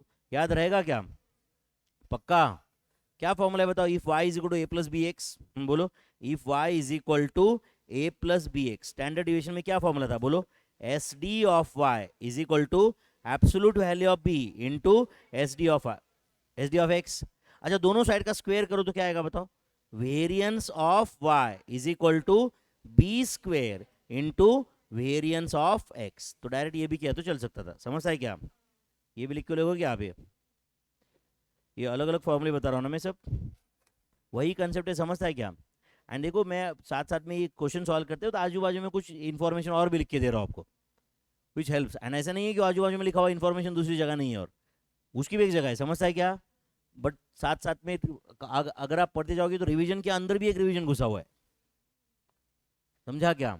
एक कंसेप्ट एक ही बार है कि इस बुक में नहीं है, समझता है क्या? ऐसा वो भी मल्टीपल प्लेसेस पे आता है, ठीक है? वो भी एक रिवीजन स्ट्रैटेजी होती है ना, ताकि अपने दिमाग में 1-2 मिनट के बाद में वो वापस कंसेप्ट आया तो फिर वो ज़्यादा स्ट्रांगली बैठता है दिमाग में, है कि नहीं?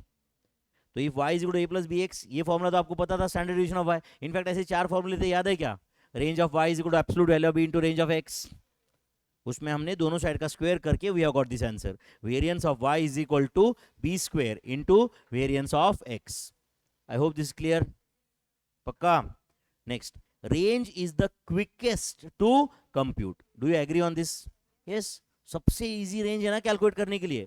however range is based only on two observations and affected too much by the presence of extreme observations। समझा क्या आपको ये? क्योंकि वो बीच वाले ऑब्जर्वेशन तो देखता भी नहीं है लोग, डायरेक्ट हाईएस्ट एंड लोएस्ट ही देखता है, समझा या नहीं? तो range is too much affected by the extreme values, समझा या नहीं? Range is too much affected by change in extreme values। Next, if the profit of the company remains same for last 10 months, standard deviation of profit would be 0। क्यों?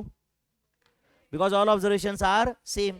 यहाँ पे लिखता हूँ because all observations are same, and all observations same रहेंगे तो क्या होता है? Range, MD, SD सब क्या होता है? 0। If all observations are same, range, MD, SD, QD सब 0 होता है। ऊपर वो बॉक्स में भी लिखा था क्या हमने? ऐसा था क्या? Find range MD SD QD of 20 20 20 20 20। तो if all observations are same, range is equal to MD is equal to SD is equal to QD is equal to 0। याद रहेगा क्या? Next, which measure of dispersion is considered for finding a pooled measure of dispersion after combining several groups? बोलो। Standard deviation. समझा क्या आपको? ये दो या दो से ज्यादा ग्रुप कंबाइन कर दिए तो हम एसडी फाइंड कर सकते हैं, कंबाइंड एसडी का फॉर्मूला है अपने पास, समझा क्या? Next, if all observations are increase by 25, then बोलो एएम क्या होता है? Increases by 25। Do you agree? Median increases by 25, mode increases by 25, range remains same. क्यों? Because range is not affected by change of origin। Next, remains same। Next, remains same, सही है? Next, remains same। Next, if all observations are increased by 25, तो बोलो SD क्या होता है? Same रहता है, बट AM बढ़ जाता है। तो कोई मेरा वेरिएशन का क्या फॉर्मूला था? SD divided by AM। तो as numerator as it is रहा, डिनोमिनेटर बढ़ गया, आंसर डिक्रीजेस। तो डिक्रीजेस बाय 25 लिखो क्या? नहीं, डिक्रीजेस। कितना बढ़ता है वो तो, कितना कम होगा वो तो पता नहीं, वो तो एसडी कितना है उस पर डिपेंड करता है। यस और नो? डिक्रीजेस, इतना हम बोल सकते हैं? नहीं समझा आपको? एएम बढ़ गया मेरे भाई, तो SD divide by M, denominator बड़ा हो गया ना, तो कोई मेरा वेरिएशन जो आंसर है वो तो कम हो जाएगा ना। Next, if all observations are multiplied by 10, then AM बोलो बिकम्स 10 टाइम्स। क्या ना, इसे लास्ट तक बिकम 10 टाइम्स आएगा ये, एंड ये रिमेन सेम आएगा। क्यों रिमेन सेम? एस डी भी 10 टाइम हो गया, ए एम भी 10 टाइम हो गया, तो S D divide by M का आंसर एज इट इज रह गया। नहीं समझा आपको? न्यूमरेटर भी 10 गुना हो गया, डिनोमिनेटर भी 10 गुना हो गया, तो आंसर तो सेम ही रहा ना। बाकी सब जगह क्या लिखो? बिकम्स 10 टाइम्स, क्योंकि everything is affected by change in scale. नहीं समझा आपको? बिकम्स 10 टाइम्स, ये सब जगह यही आएगा ना, एक ही बार लिखो नहीं था, है ना? Same same same, becomes 10 times. Concept समझा क्या ये? लेकिन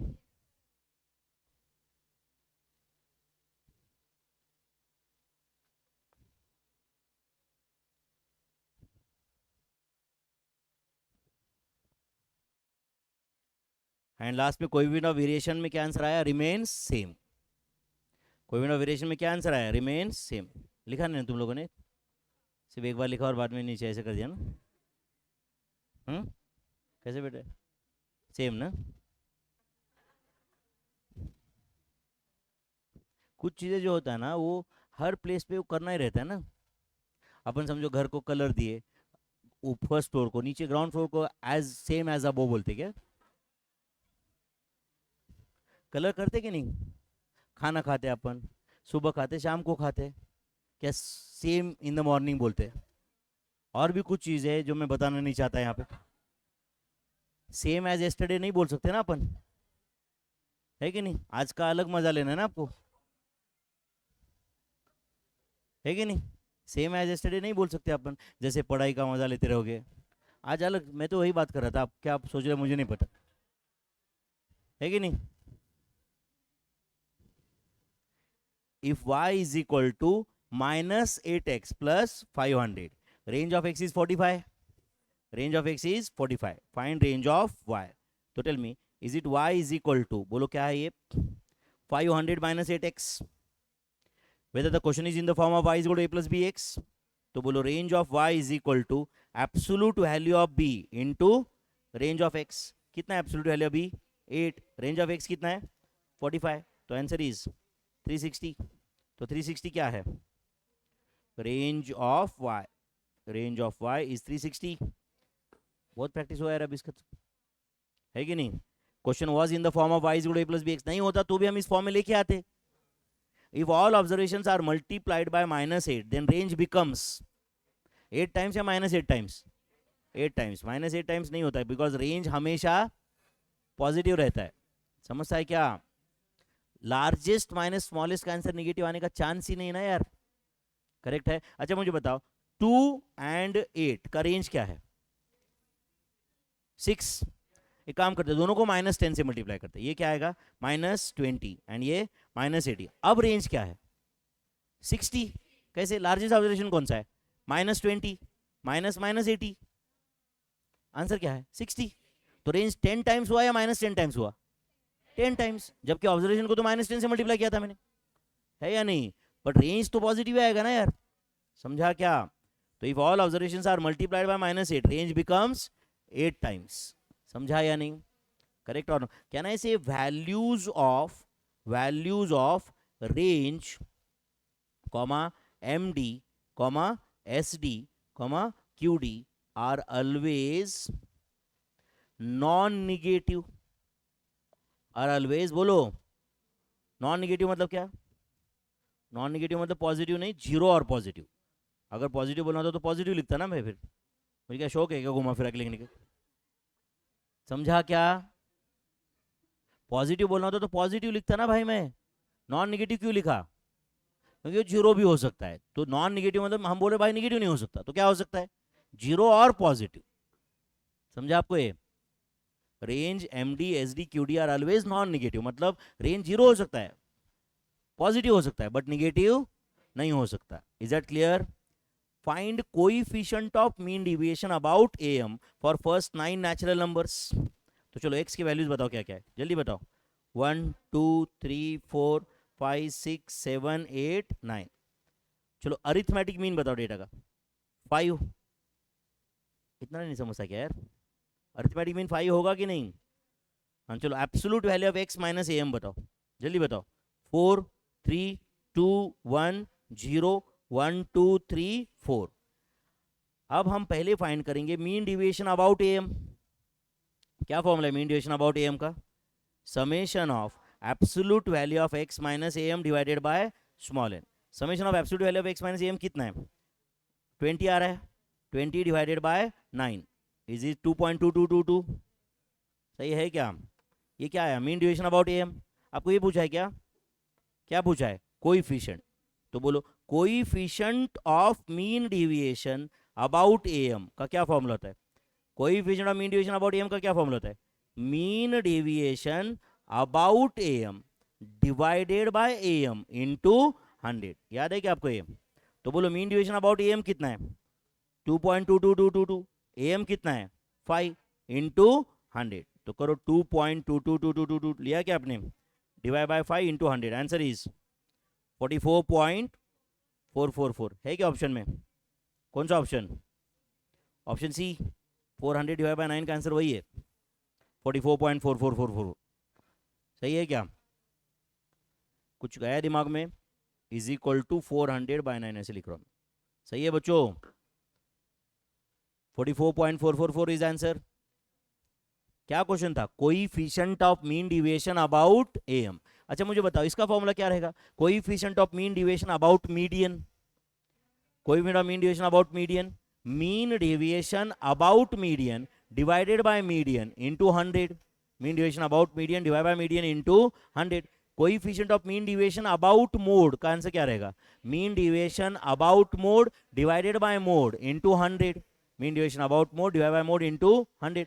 coefficient of mean deviation about median, mean deviation about median divided by median into 100। समझा बच्चों, चलो next, if 2x minus 3y is equal to minus 7, am of x दिया है, md of x दिया है, ध्यान दे रहे हो क्या, क्वेश्चन क्या है, find coefficient of mean deviation about am for y पूछा है, ध्यान है सबका। चलो इक्वेशन बताओ मुझे एक बार क्या दिया है, 2x minus 3y is equal to minus 7, तो can I say 2 into am of x minus 3 into am of y is equal to minus 7, तो 2 इंटू am ऑफ x कितना है बताओ, 1, सही है, plus 7 is equal to 3 into am of y, नहीं समझा शायद आपको, वो माइनस 7 इधर आके प्लस हुआ, ये राइट में गया, बराबर है ना।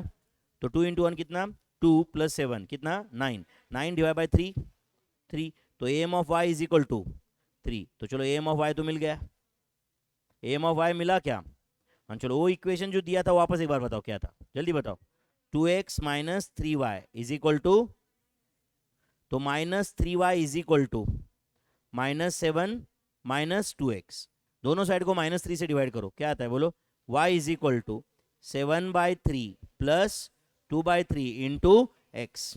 इससे बताओ ये फॉर्मूला सही है क्या, mean deviation of y is equal to absolute value of b into mean deviation of x।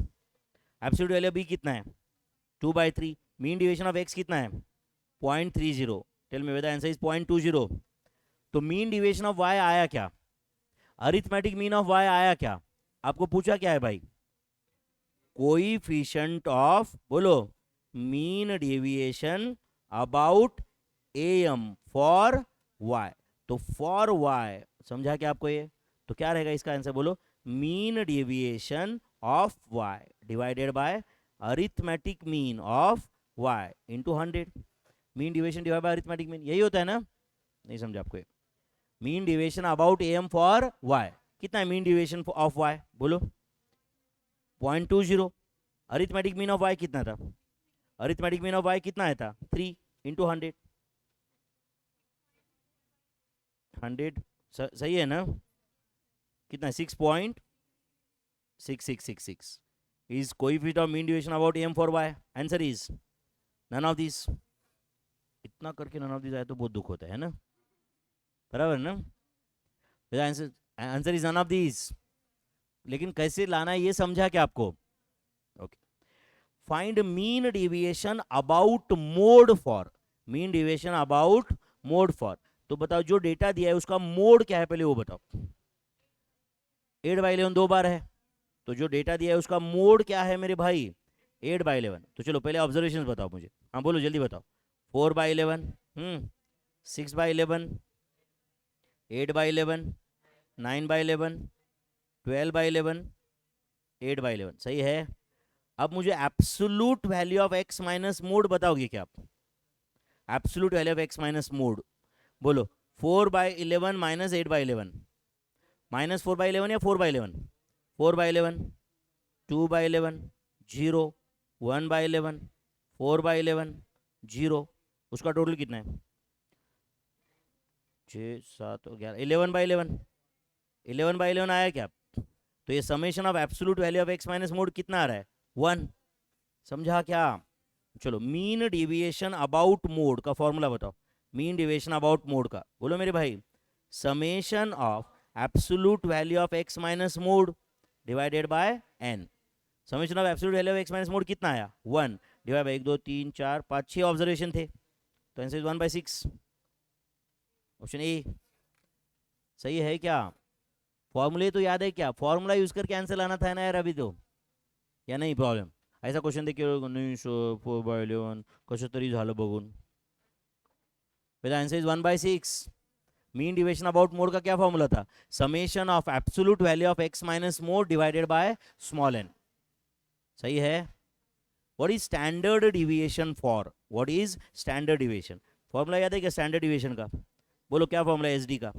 Under root summation of X square divided by small N minus X bar का स्क्वेयर. सही है क्या? बोलो under root summation of X square. चलो बोलो summation of X square कितना है, कैलसी पे करके बताओ. 25 प्लस 25 बराबर है ना, plus 81 plus 81 plus 81 plus 100 plus 25 बराबर है ना, प्लस 100 प्लस 100 टोटल 618 है क्या? Divide by number of observations बताओ. 1 2 3 4 5 6 7 8 9 9 है ना, माइनस एक्स बार का स्क्वायर. एक्स बार कितना है पहले बताओ. 5 प्लस 5 10 बराबर है ना, plus 27 plus 35 divided by number of observations कितने थे 9. तो 8 है क्या अरिथमेटिक मीन? 8 का स्क्वायर है क्या? 618 divided by 9 68.6666 minus 64. Tell me is it under root 4.66666? सही है क्या? अंडर रूट 4.66 आंसर है क्या? कितना है स्क्वायर रूट? 2.16024. देखो ऑप्शन से किसी के साथ टैली होता है क्या? देखो ये अंडर रूट 14 तो नहीं होगा. 42 का स्क्वायर रूट करो and divide by 3, same answer है. Is it option B? नहीं समझा आपको? 42 का स्क्वायर रूट डिवाइड बाय 3, 42 का स्क्वायर रूट करो डिवाइड बाय 3 करो, आंसर सेम है या नहीं? ये ऑब्वियसली स्क्वायर रूट ऑफ 42 करो, उसको डिवाइड बाय 3 करो, इसके साथ टैली हो रहा है कि नहीं? कौन सा option? B. A M and S D of x are A and B. Then what is S D of? Okay चलो बताओ ए एम ऑफ एक्स कितना है, क्वेश्चन में दिया है आपको. ए एम ऑफ एक्स क्या है? ए. एस डी ऑफ एक्स क्या है? बी. एंड आपको क्या पूछा है बोलो? एस डी ऑफ, हाँ बोलो, x minus A upon B. मतलब कहना है आपका question S D of Y है. अरे x minus A upon B को मैं वाई ले रहा हूं, तो एस डी ऑफ वाई पूछा है ना. तो tell me is it y is equal to minus A by B plus X by B. तो whether y is equal to बोलो minus A by B plus 1 by B into X. Whether question has come in the form of y is equal to a plus B X. B की जगह क्या है? 1 by B. चलो formula apply करो अपना भाई. कौन सा फॉर्मूला बोलो?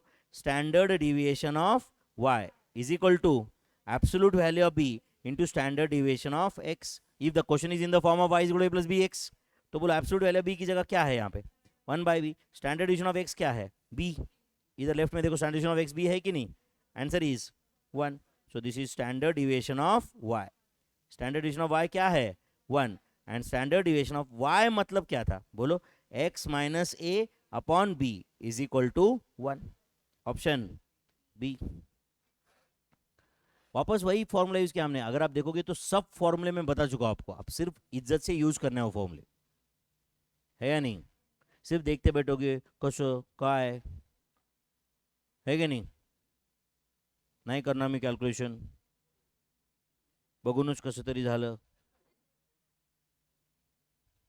है की नाही?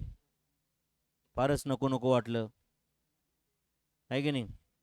एक्झाममध्ये माझं माइंडच ब्लॉक झालं, है कि नहीं? मला तापच आली थोड़ा. फिर वो ये फेलियर लोगों के बहाने बाहर आके बोलते नहीं यार बहुत पढ़ाई किया था बट वो क्या एग्जाम के पहले दिन बुखार आया. कुछ कुछ लोग खुद को कुछ तो कर लेते जानबूझ के एग्जाम के पहले, ताकि वो जस्टिफिकेशन क्रिएट हो फेलियर का. फेलियर का जस्टिफिकेशन, उससे क्या होता है?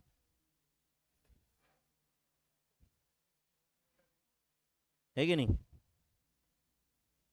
बराबर है कि नहीं? उल्टा वो अगर अपन फिट नहीं हो मैच खेलने के लिए तो भी अपन वो फिटनेस लेवल लाना पड़ता है ना. जैसे कि एक शायद आपने देखा रहेगा युवराज सिंह का interview. Before 2011 world cup he was knowing कि ही सफरिंग फ्रॉम कैंसर। उसने बताया कि कई बार मैं कहीं बाथरूम में कहीं जाके अगर मैं कहीं वोमिटिंग टाइप हुआ तो देखा कि खून आया हुआ है। उसने बताया कि मैं फिर भी किसी को नहीं बताया, क्योंकि अगर मैं बताया तो मुझे टीम से एलिमिनेट होने का चांस है, अनफिट बोल के, और मुझे कुछ भी करके वर्ल्ड कप खेलना ही था। समझ रहा है क्या? He is man of the series of 2011 world cup, जो बहुत बड़ी बात होती है। मैन ऑफ द मैच अगर एक मैच में खेलता है, मैन ऑफ द सीरीज मतलब समझता है क्या? वर्ल्ड कप जैसे सीरीज में कंसिस्टेंट खेलना पड़ता है। समझता है क्या? तब अपन धोनी और याद रखते हैं, एक मैच में खेला है, धोनी का एक ही 50 है 11 वर्ल्ड कप में, वो सिर्फ फाइनल में है। इसकी वजह से याद है अपने को। बट वहां तक पहुंचाया युवराज सिंह ने, जहीर खान ने, गौतम गंभीर ने। मैं I am not taking away credit of Dhoni, मैं खुद धोनी का बहुत बड़ा फैन हूँ, बट कंसिस्टेंसी मैटर करता है या नहीं? फाइनल मैच में खेला भाई वो, बट फाइनल मैच में पहुंचना उससे ज़्यादा इंपॉर्टेंट है ना, है या नहीं? तो वो एंड अपने को वो फिटनेस लेवल पे लाना पड़ता है। अपन किसी चीज़ से भाग नहीं सकते। समझता है क्या? बहुत सारे तुम्हें ऐसा रहता है कि नहीं सर डर लग रहा है, डर लग रहा है भाई, तो वो चीज़ में तो मज़ा है ना फिर। इजी इजी काम तो कोई भी कर लेगा, है या नहीं? Okay, if quartiles of a variables are, quartiles दिया है मतलब Q1 Q2 Q3 दिया है, फाइंड क्वार्टाइल डिविएशन। चलो फिर क्वार्टाइल डिविएशन फाइंड करते हैं। क्या फॉर्मूला है QD का बोलो? Q3 minus Q1 divide by 2। तो Q3 कितना है? 65 minus 45 divide by 2, answer is 10। Doubt है इसमें भी? ये क्वार्टाइल डिविएशन है। अच्छा आपको 10 ना, अच्छा 20 को टिक कर दो, 10 is answer. Any doubt my friends? Quartile deviation समझा क्या आपको? Quartile deviation is also called as semi inter quartile range. अच्छा यहां पे लिखते हैं सेमी इंटर क्वार्टाइल रेंज का क्या फॉर्मूला है? Semi inter quartile range is equal to Q3 minus Q1 divide by 2, मतलब ही क्वार्टाइल डिविएशन। एंड अगर आपको बाई चांस कभी उन्होंने पूछे find inter quartile range, find बोलो इंटर क्वार्टाइल रेंज, तो उसका फॉर्मूला होता है Q3 minus Q1, that's it, इतना ही। समझा क्या? मतलब दो अपर एंड लोअर क्वार्टाइल में डिफरेंस कितना है, ऐसा पूछ रहा है एज गुड एज। समझा क्या? तो इंटर क्वार्टाइल रेंज का क्या फॉर्मूला है? Q3 minus Q1। तो यहाँ पे इंटर क्वार्टाइल रेंज पूछा होता तो आंसर 20 होता। आंसर क्या होता? 20। बट उन्होंने क्वार्टाइल डिवीजन पूछा है, मतलब सेमी इंटर क्वार्टाइल रेंज पूछा है। मतलब क्या पूछा है? Semi inter quartile range. Next, standard deviation of first N natural numbers is 2, find n. याद है क्या आपको फॉर्मूला? एस डी ऑफ बोलो first N natural numbers, S D of first n is equal to under root n square minus 1 divided by 12। And standard division of first N natural number कितना है यहाँ पे? 2। तो 2 is under root n square minus 1 divide by 12। और ये solve करके आपने को एन लाना है, या सॉल्व करो या ऑप्शन से जाओ, कर सकते हैं। चलो दोनों साइड का स्क्वेयर करो, क्या आता है बोलो? N square minus 1 divided by 12 is equal to 4। Therefore n square minus 1 is equal to 48, n square is equal to 49, therefore n is equal to 7. So there are 7 observations. तो standard deviation of first 7 natural numbers, समझा ना, is 2। Standard deviation of first 7 natural numbers is 2। 7 square minus 1 divide by 12, कुछ गया दिमाग में? Standard deviation of first n natural number समझता है क्या आपको? कितना standard division of first N natural number? Under root N square minus 1 divided by 12। Next, if n1 दिया है, n2 दिया है, x1 बार दिया है, x2 बार दिया है, s1 दिया है, s2 दिया है, फाइंड कंबाइन sd। फॉर्मूला याद है क्या? कंबाइंड sd फाइंड करने के लिए पहले क्या फाइंड करना पड़ता है? Combined am, obviously d1 d2 find करना पड़ता है। एंड d1 d2 लाने के लिए पहले कंबाइंड am लाने, तो write down combined am is equal to,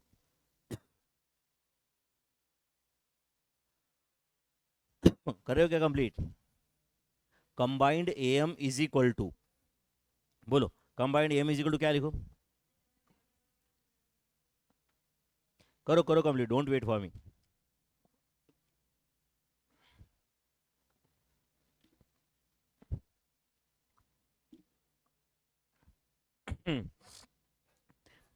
combined M का फॉर्मूला क्या है?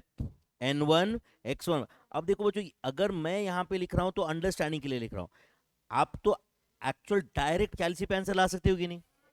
बोलो n1 कितना है?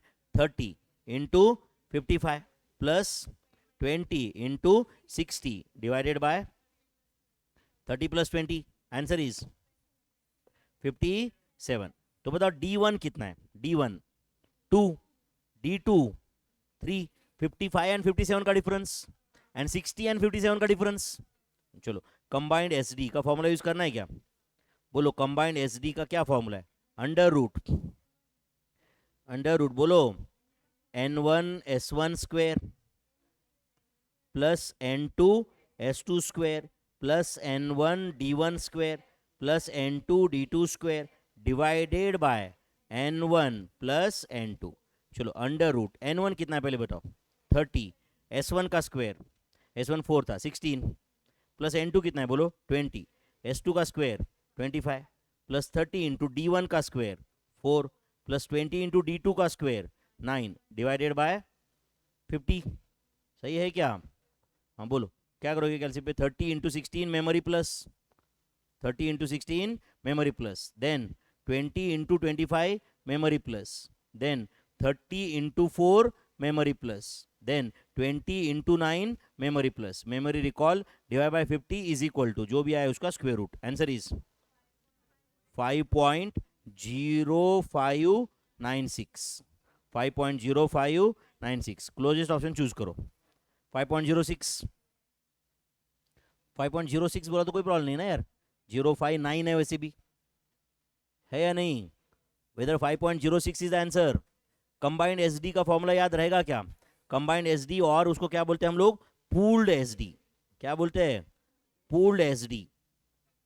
फॉर्मूला आज सीखा था क्या हमने? ये D1 D2 कैसे कैलकुलेट किया है समझता है क्या? क्या होता है D1 बताओ? Difference between arithmetic mean of group 1 and combined AM, and D2 is difference between arithmetic mean of group 2 and combined AM. Next, mean and SD of sample of 100 observation were calculated as बोलो 40 and 5.10। तो बताओ mean कितना calculate किया था उन्होंने? 40 and SD कितना calculate किया था?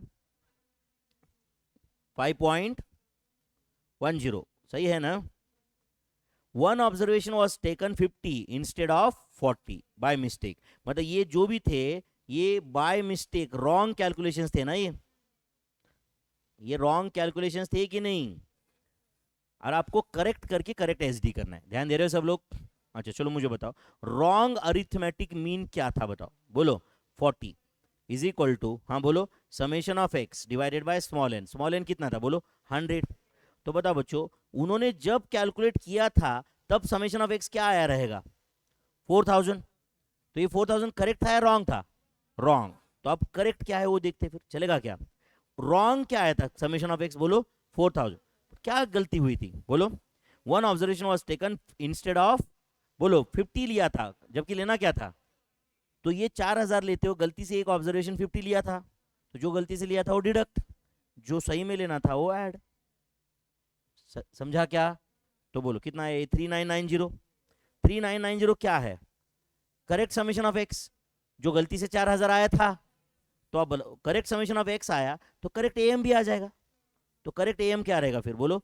3990 डिवाइडेड बाय 100। आंसर 39.90। कुछ गया दिमाग में? यस और नो? अच्छा चलो ये कैलकुलेशन तो हो गए। अब मुझे बताओ ये कैलकुलेशन समझे सबको?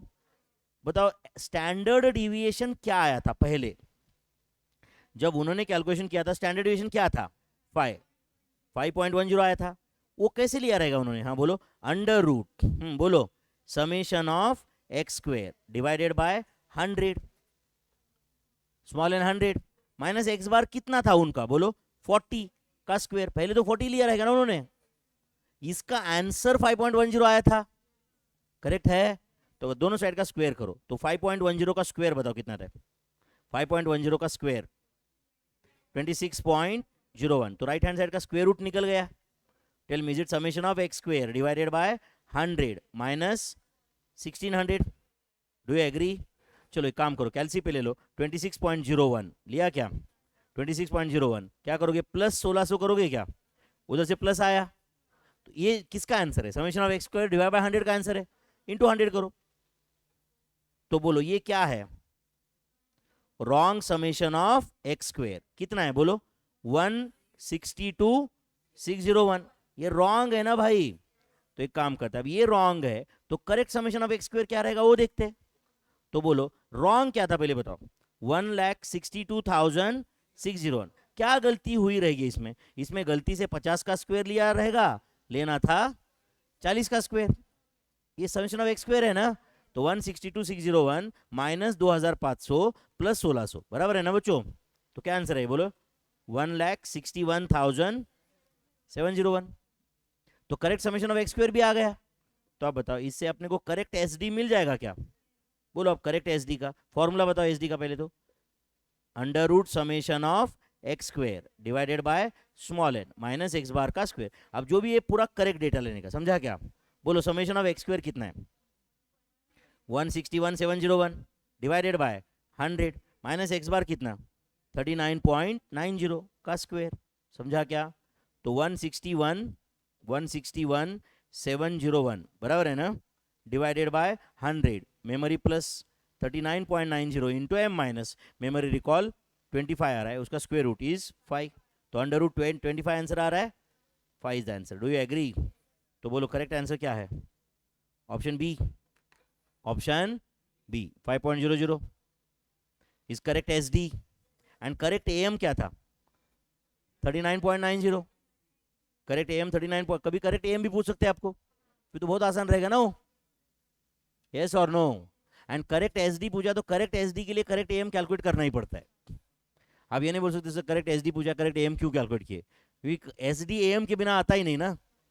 बट करेक्ट ए एम पूछा होता तो हम एस डी के चक्कर में जाते ही नहीं ना। कभी कभी इंफॉर्मेशन दोनों देते एंड पूछते find correct A M, student को लगता है बहुत टफ है। एस डी तो ऐसे भी पूछा नहीं ना फिर। तो करेक्ट ए एम था 39.90, करेक्ट एस डी था 5। ये कैटेगरी समझा क्या बताओ? अब नंबर कितने भी बदले कुछ भी रहा तो अगर आपने को कंसेप्ट पता है तो we should be in a position to solve. Next, the word mean और average only refers to arithmetic mean. The mean या एवरेज का मीनिंग क्या होता है? Arithmetic mean. Mean is of 3 types. कौन सा? A M, G M, H M. सही है। A M is never less than G M. True. A M is always more than H M. False. Equal भी हो सकता है, equal भी हो सकता है। यस और नो? समझा क्या? कितना देखो, अगर ऐसे मार्क गए मतलब हम कितना कैजुअलनेस की वजह से मार्क जा रहे। ये तो बहुत हाथ के मार्क थे ना यार अपने। Next, GM of set of N observations is the dash root of their product. nth root. GM of n observations is nth root of product of n observations. GM of n observations is nth root of product of n observations. 10 बार बताया कम से कम अभी तक। GM of 842 is, GM is cube root of, बराबर है ना बच्चों, 8 into 4 into 2. Is it cube root of 64 which is equal to 4? सही है। Median is unaffected by extreme values. True. सही है। When all observations occur with equal frequency, mode does not exist. समझा क्या आपको ये? क्योंकि सबका फ्रीक्वेंसी सेम है तो nothing is most likely. Find mode of, चलो बोलो 8 8 कितनी बार है? 1 2 3 6 बार है। 3 कितनी बार है? 6 बार है। तो क्या मोड्स है? 8 and 3? No mode for the data because both the observations have got equal frequency. नहीं समझा आपको? अरे इसको मोस्ट लाइकली बोलने के लिए इससे कम फ्रीक्वेंसी एक का तो है क्या, तो फिर क्यों मोड बोलेंगे उसको फिर? समझा क्या? हाँ चलो नेक्स्ट। अब देखो सेम डेटा है बट इसका आंसर 8 and 3 आएगा क्योंकि एक 10 भी है उसमें। अब यहाँ पे 8 का फ्रीक्वेंसी एंड 3 का फ्रीक्वेंसी हाईएस्ट है, उससे कम फ्रीक्वेंसी वाला एक तो है ना। बट ऊपर both the observations have got equal frequency. And when, अभी देखो उसके एग्जैक्ट ऊपर का क्वेश्चन है, when both all observations have equal frequency, क्या लिखा है हमने? मोड डज नॉट एग्जिस्ट, है कि नहीं? एंड इधर आपका आंसर 8 and 3 था, लिखा है कि नहीं? एग्जैक्ट उसके ऊपर का क्वेश्चन है कि नहीं? When all observations have equal frequency, mode does not exist. Do you agree? Simple average is sometimes called as unweighted average, correct और नॉट? तो उसमें वेट नहीं है तो कहना है simple average gives equal importance to all observations. Simple average gives equal, क्योंकि उसमें वेट है ही नहीं। Write down sentence, simple average gives simple average gives, बोलो मेरे भाई, equal importance to all observations. Simple average gives equal importance to all observations. समझा क्या? Next, multiplying the values of the variable by their corresponding weights and then dividing the sum by sum of weights is known as weighted average. मतलब क्या बोलो, summation of wx and divide किसे करना है, summation of weights से, summation of wx divided by summation of w. Simple and weighted average are equal when all observations are, when all the weights are equal. बोलो true. जब weight same रहेगा तो वैसे भी all observations have got equal importance ना. समझा क्या? कुछ जाता है क्या दिमाग में? पक्का? अब जैसे ही समझो एक क्वेश्चन है x, ध्यान दे रहे हो क्या, जिसमें ऑब्जर्वेशन है लेट्स से 5 8 10, क्या है, या तो समझो ऑब्जर्वेशन है 6 8 10, क्या है 6 8 10. चलो इसका सिंपल एवरेज बताओ क्या आएगा. Simple average 6 + 8 + 10 divide by 3, answer क्या है 8. आंसर 8 है ना. अच्छा एक काम करो, डबल वेट बताओ, कोई भी एक नंबर बताओ, वेट बोलो आप, कोई भी एक नंबर बताओ. 5.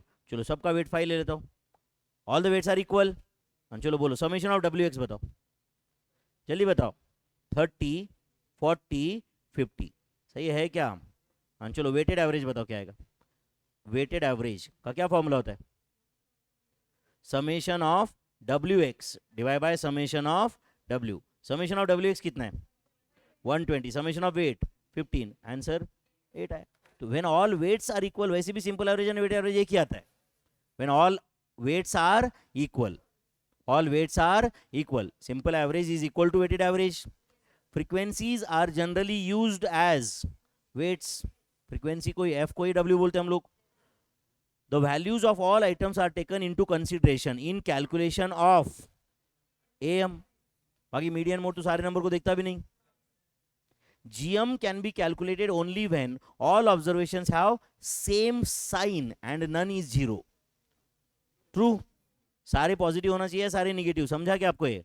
एंड एक भी जीरो नहीं होना चाहिए, क्योंकि जीरो आ गया तो फिर जीएम जीरो हो जाता है. समझा? hm is defined when number of observations is, hm is defined when no observation is zero. क्योंकि एक भी ऑब्जर्वेशन जीरो हो गया तो hm becomes not defined. hm becomes the class in which mode belongs is known as model class.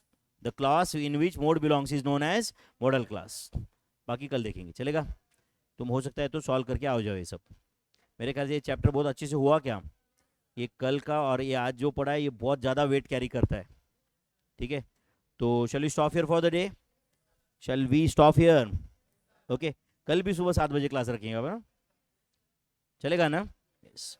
Tomorrow morning 7 o'clock. जो लोग online कर रहे हैं उनको बता दूँ, कल भी सुबह 7 बजे अपन मिलने वाले. ठीक है बच्चों? यस.